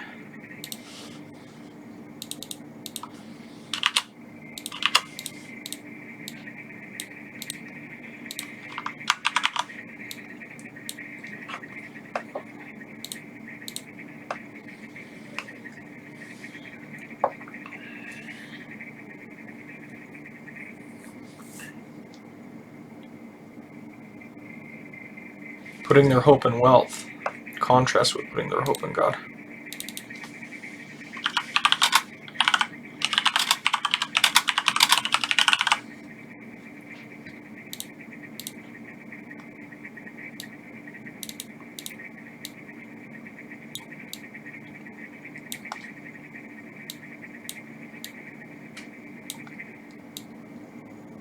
Boom. Dropping it right in there. Nice.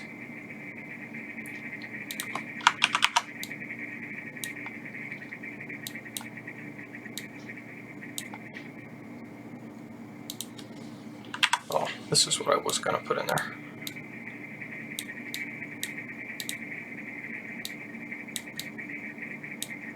Boom.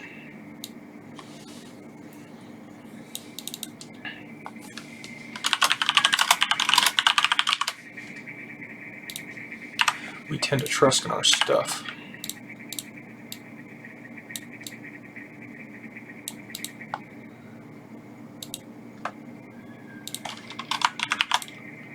Not in God.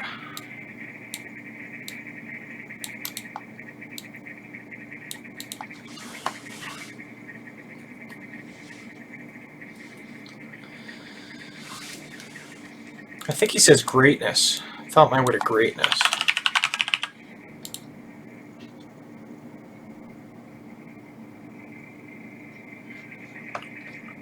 I think I need to look that up.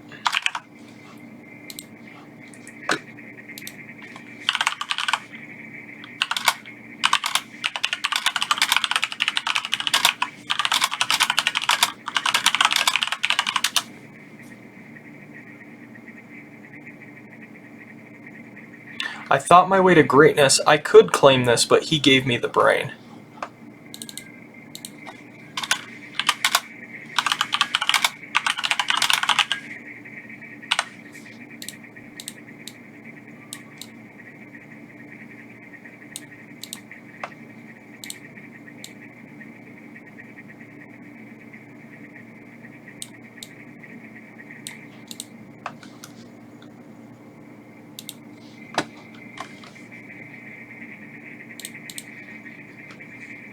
I thought my way to greatness, I could claim this, but he gave me the brain.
And then I could say there are two other obstacles to generosity. Not just mindset, not just a scarcity mindset, not just forgetting God, but also debt and abuse. Let's deal with abuse first. And then I'll close with that, almost like a devotional thought on the concept.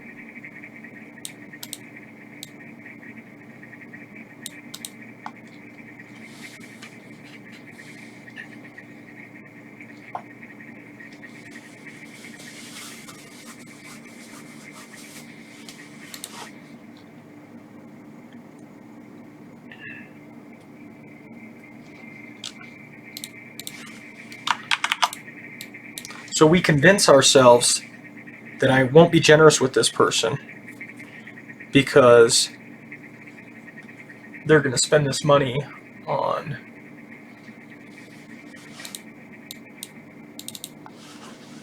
drugs or alcohol, right?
And your two options are, you can be careful, right?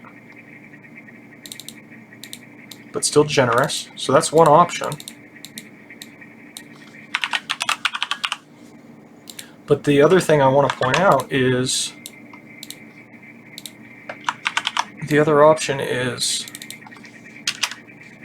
Martin says, "Hi, I'm back." Glad you're back, Martin. We're almost done with this first point. So we can be generous in a careful manner, or, push comes to shove, just be generous. They'll answer to God. If you give people money for food, for example, hey, go pick yourself up a nice hot meal, get yourself a warm shower, you know, whatever, and they go buy cocaine with it, that's on them. That's not on you. You did what God called you to do. He called you to be generous.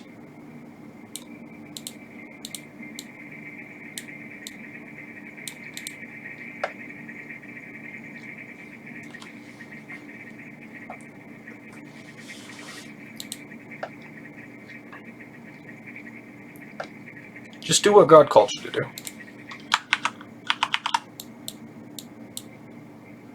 Let them worry about answering to God for if they're using your generosity in the wrong way.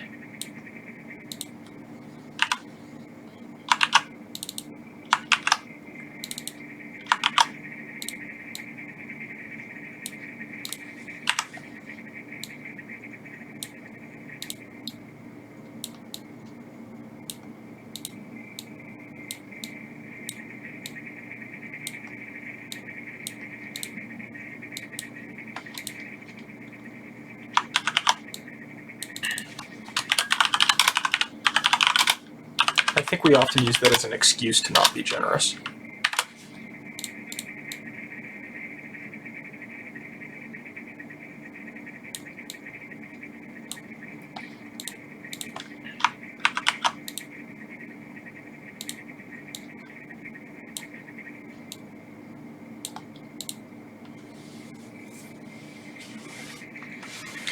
Martin asks, is the mana point about the command to not take more mana than needed? Yes, exactly. And why is that the case? It's because it is a scarcity mindset that causes you to take more than you need. God is not a God of scarcity, he's a God of abundance. He's going to provide for them day by day. Whenever they try to grab more mana than they need, it always rotted, it went bad. And that is an illustration of the fact that they brought their scarcity mindset that they learned in Egypt and they tried to take it with them out into the wilderness with God as their God. And it didn't work, right? God is a God of abundance, not of scarcity. And they tried to bring their scarcity mindset with them out of Egypt. And that's why they tried to stockpile mana.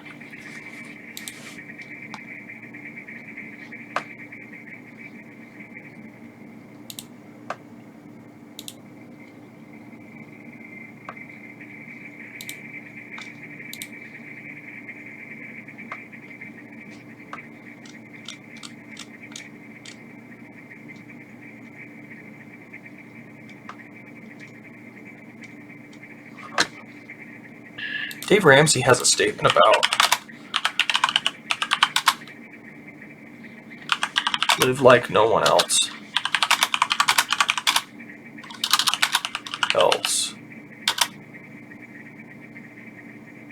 So you can live and give like no one else. That's what it is, yep.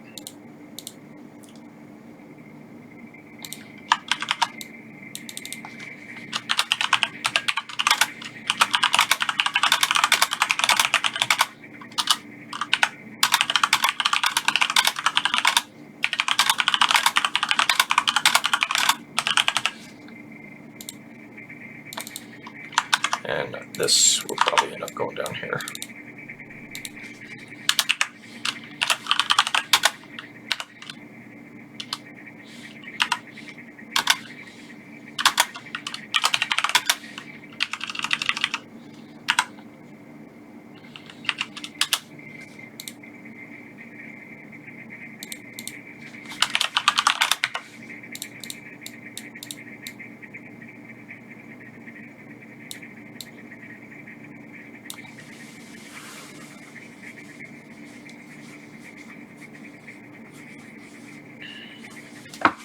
And then there was that story from that author who said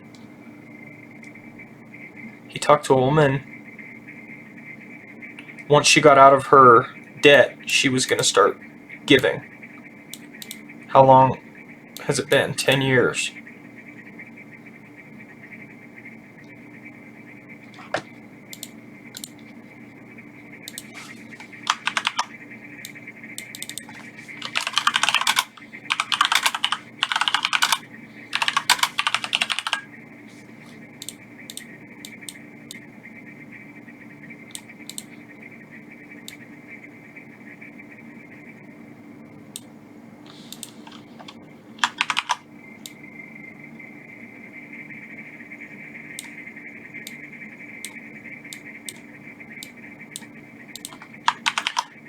Significant debt will cripple generosity.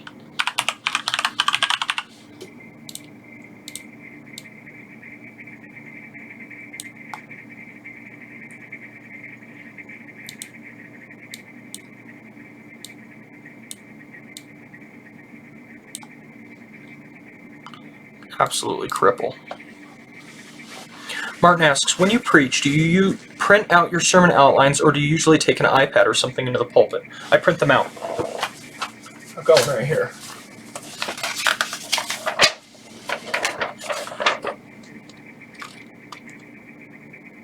This is one I did on the scriptures. I don't even know when I preached it. But I print them out just like that.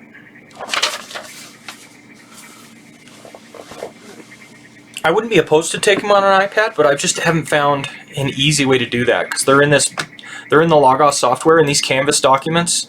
seem to only work with the desktop application, at least work well with the desktop application. And so, you know, that's what I end up doing. I just print them out like that. It makes it a lot easier. Although it uses a lot of color ink, that's for sure.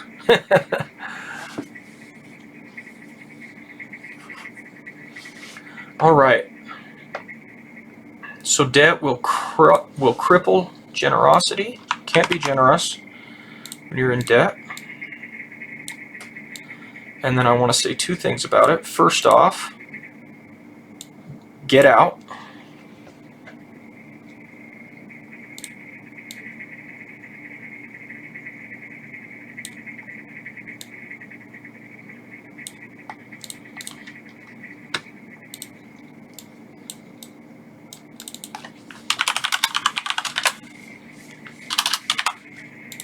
And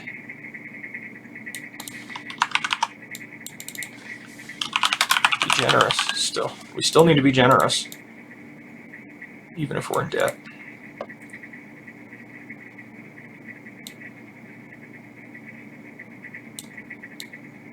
And I'll talk about getting out last because I want it to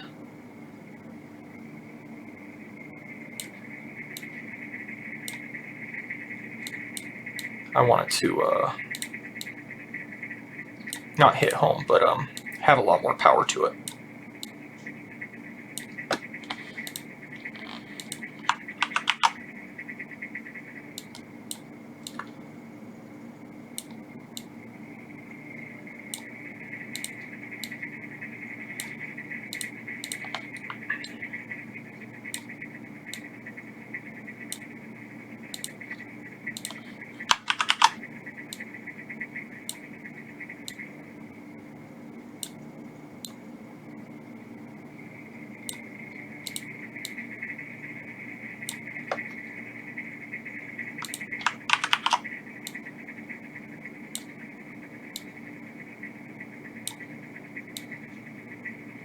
Well, I think I fleshed out point number one pretty well, guys.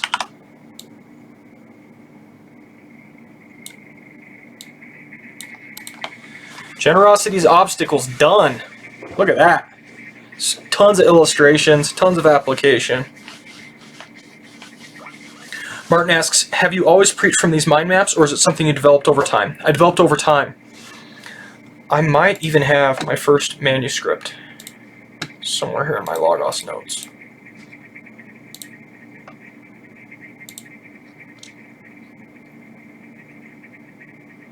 Let's search for, I got this, Bible, 1 Timothy 1. And we want old. What are the oldest ones I've got?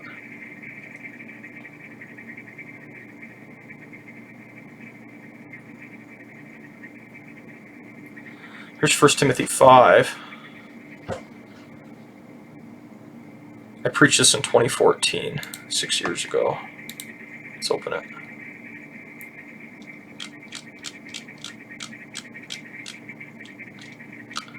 This is all the work I used to do.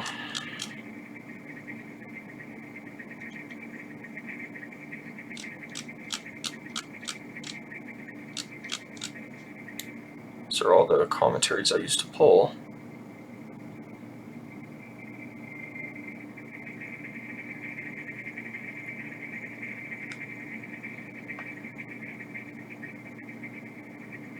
Let's see. Yeah, this is just all my data. These are my notes. Where are my sermons?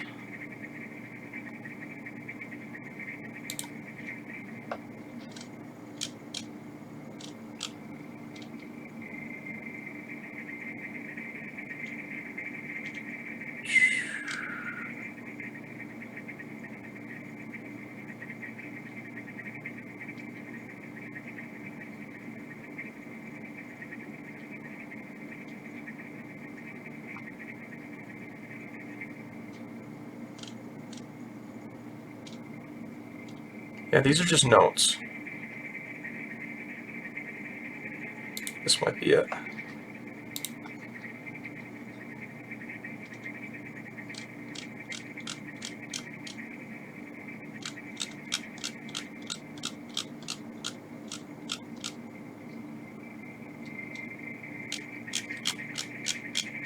I can't believe I used to preach like this.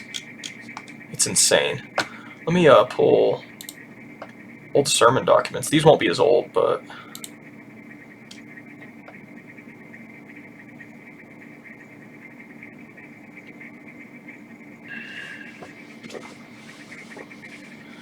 but they should still be pretty old.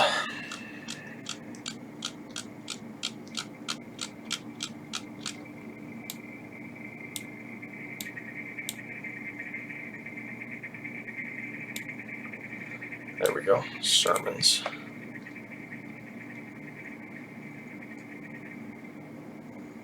So this is when I started preaching out of an outline. Yeah, this was outline preaching. So this is the middle, what I did. This is how so I started out full manuscript. I would think what I wanted to say and I would write it all down. And I basically read it. I tried not to read it in a wooden manner, but I still read it. That was the first thing I did. Then I realized that my personality is such that I can't be stuck or fixed to a manuscript. So I started preaching more extemporaneously. And in order to do that, I started outlining. So then I preached this, which is, these are essentially, you can tell, they're kind of like manuscripts, but they're just outlined, right?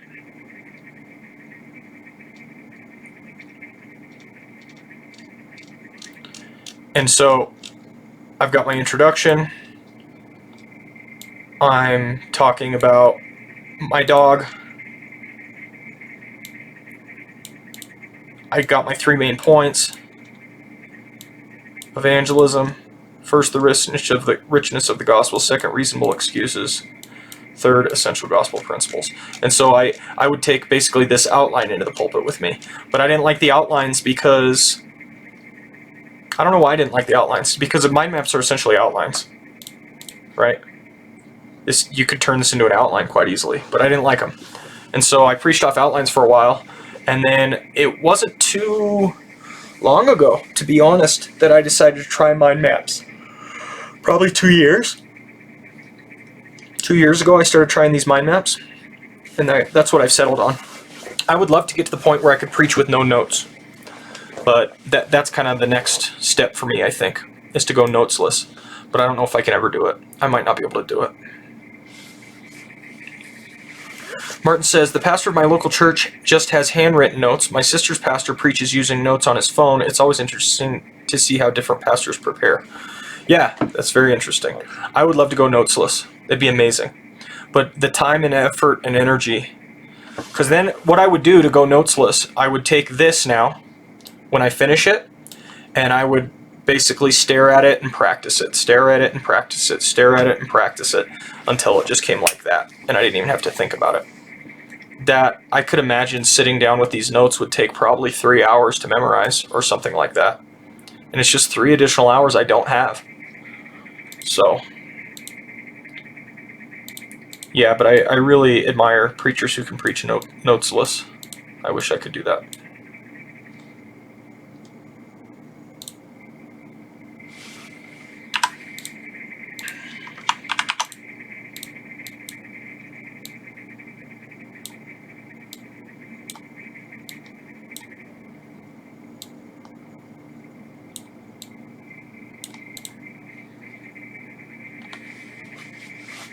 Martin asks, have you ever heard of Matthew Everhard? No, I have not. I have not heard of Matthew Everhard. All right. Point number 2, generosity's opportunities. And we found that in verse 18. Verse 18, generosity's opportunities.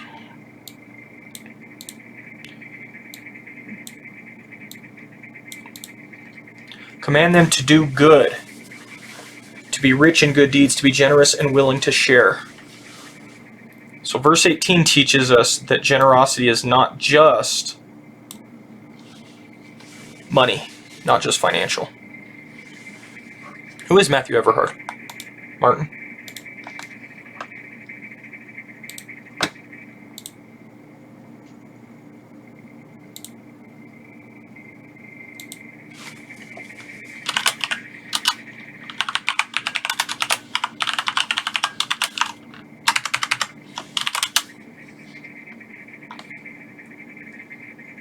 Presbyterian pastor with YouTube channel. Think he preaches without notes most of the time. It's very impressive.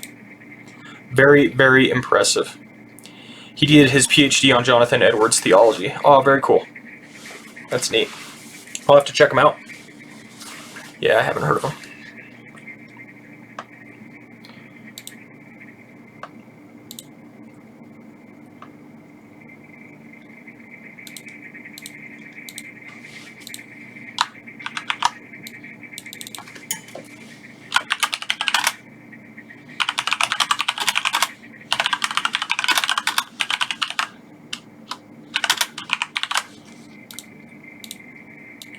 So here I'm going to point out that it talks about being rich in good deeds. And what I'm essentially going to say is generosity is more than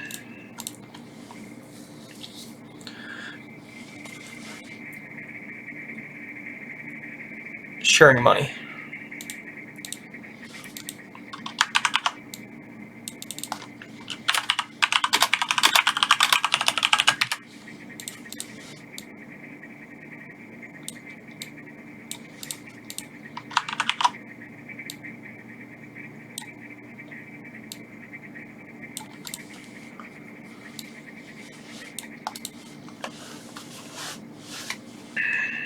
And what did we note? We noted time, listening, gifts and skills, emotions, and connection. Time, listening, gifts and skills, emotion, and connection.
So, be rich in good deeds. So we're going to start with gifts and skills.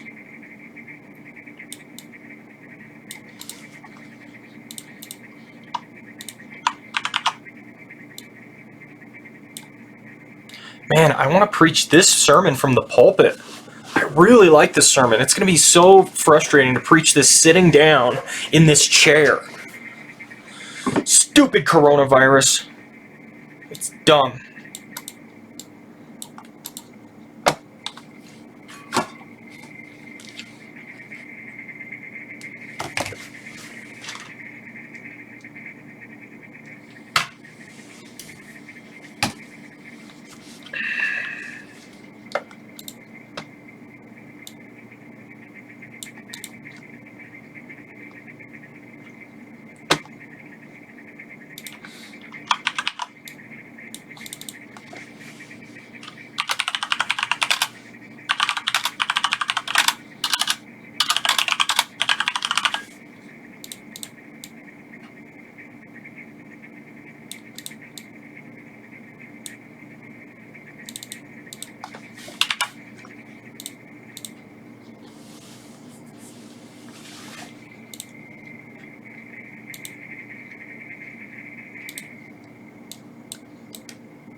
Nightbot shut down Martin. He said, here's a link to the first of 3 short videos Matthew did on preaching without notes if you want to check it out later.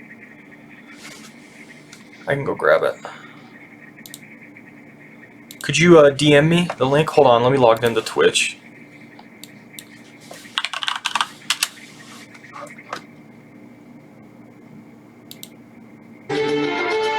Oh, evidently I ran across somebody's channel on Twitch who's playing the violin on the front page. Yeah, if you could DM me the link, that'd be great.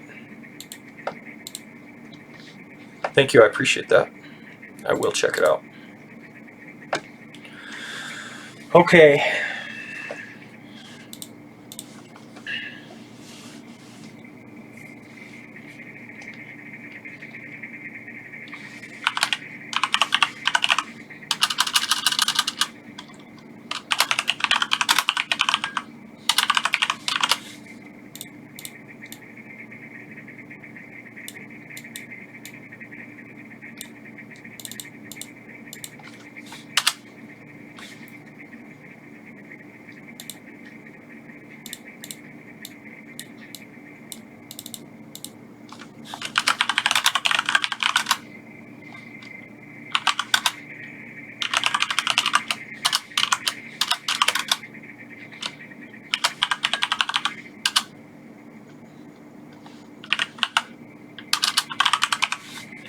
This is me just trying to come up with different gifts and skills people might have. And you want to give people ideas. You want to paint a different world for people than their current world so they can think how things might be different than they are right now. And so that's what I'm doing here is I'm just trying to come up with different gifts and skills that people might have with ideas on how they can serve.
I feel like time, listening, emotion, and connection all to go together, so I'm just going to lump them together.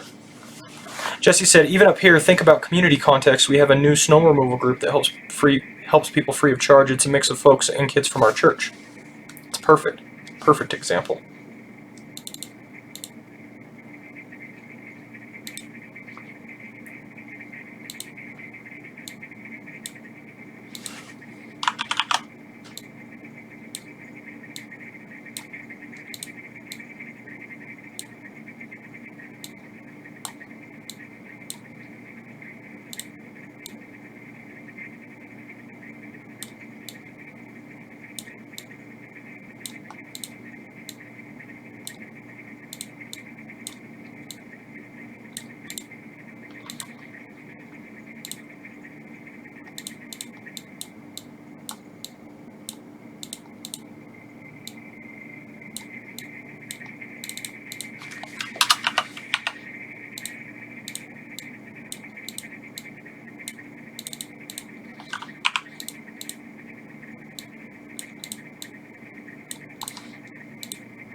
We're getting there, guys. Man, how long have I been streaming for? Almost 4 hours. But those first 2 hours were not sermon prep. Let's just put it that way. So, fair that I wasted a little bit of time.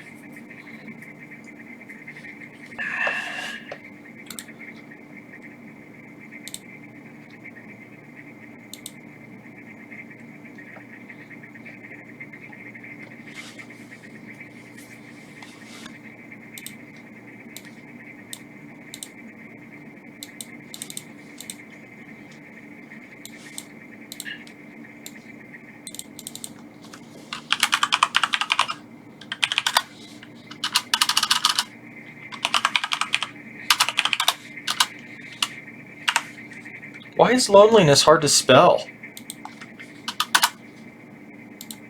Doesn't look right.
Martin says, okay, I'm going to go do some reading. See you later if you're still working on the sermon then. Awesome, Martin. I'm almost done with this thing, so I don't think I'll be working on the sermon, but I might stream a little later.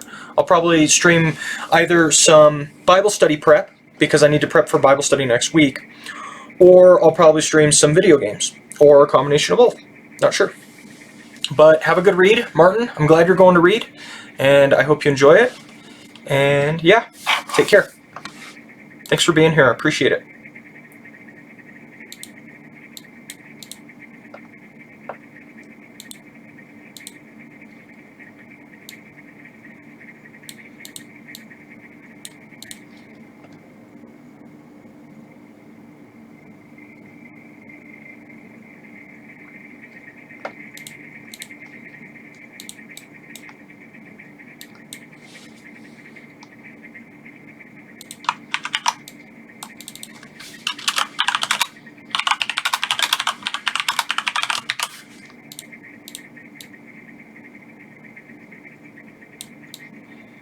I love that phrase at the end of the passage. Life that is truly life. It's awesome.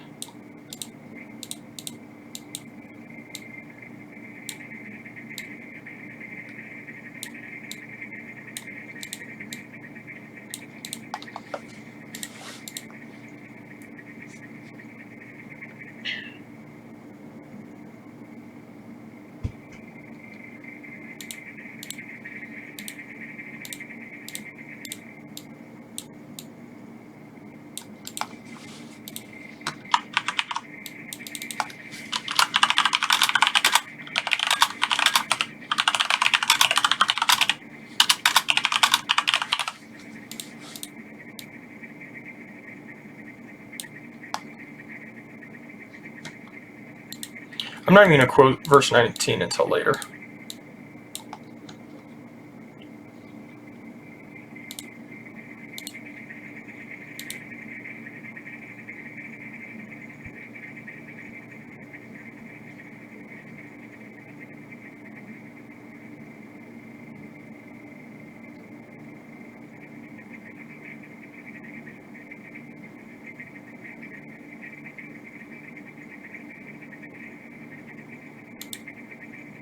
Ooh, I got an acrostic in my head.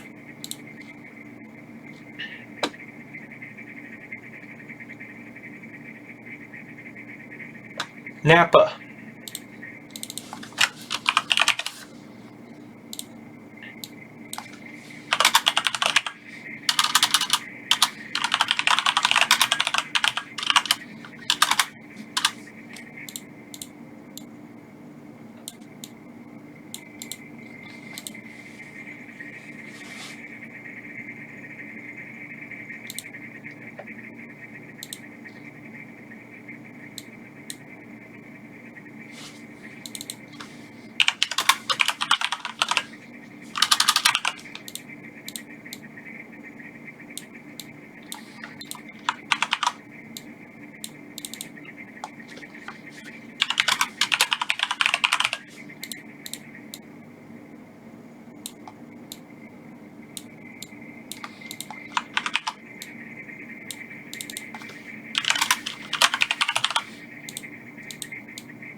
Notice, available, pray, act.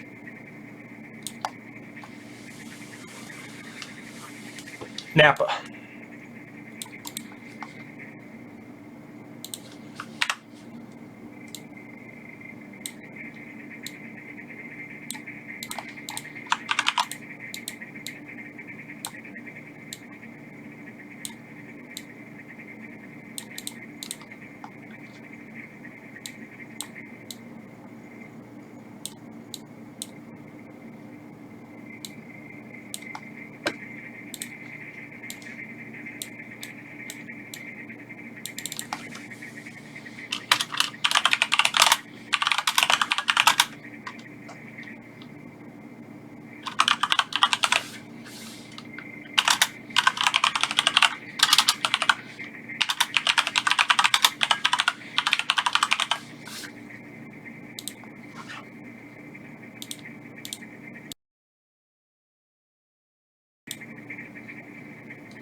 All right.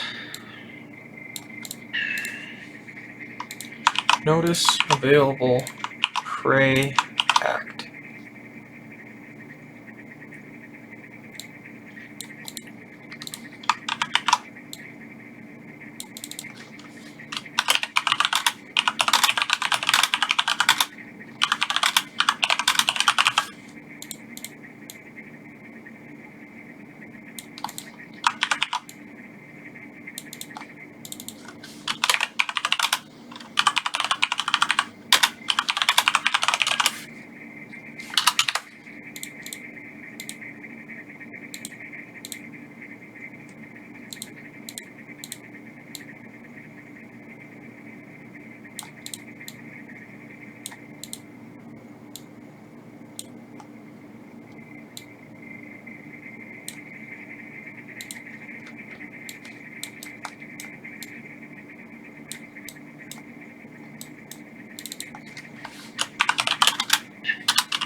I so want to preach this sermon from the pulpit.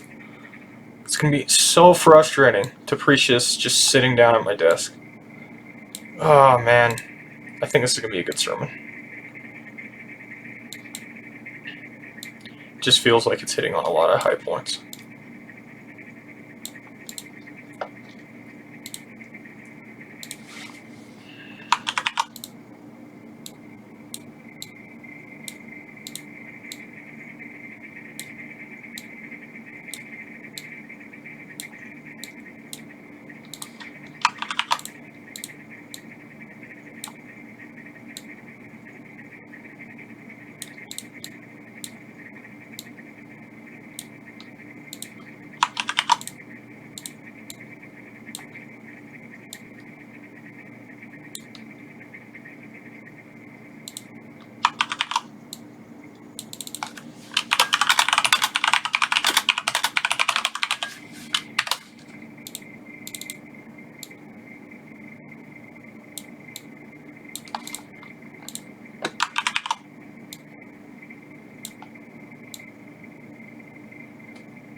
Verse 19.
Dunzo, guys.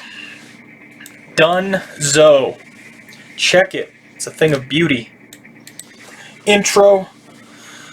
Generosity's obstacles. Generosity's opportunities. Generosity's operations. It is finished. I think it's going to preach really well. Looking forward to it.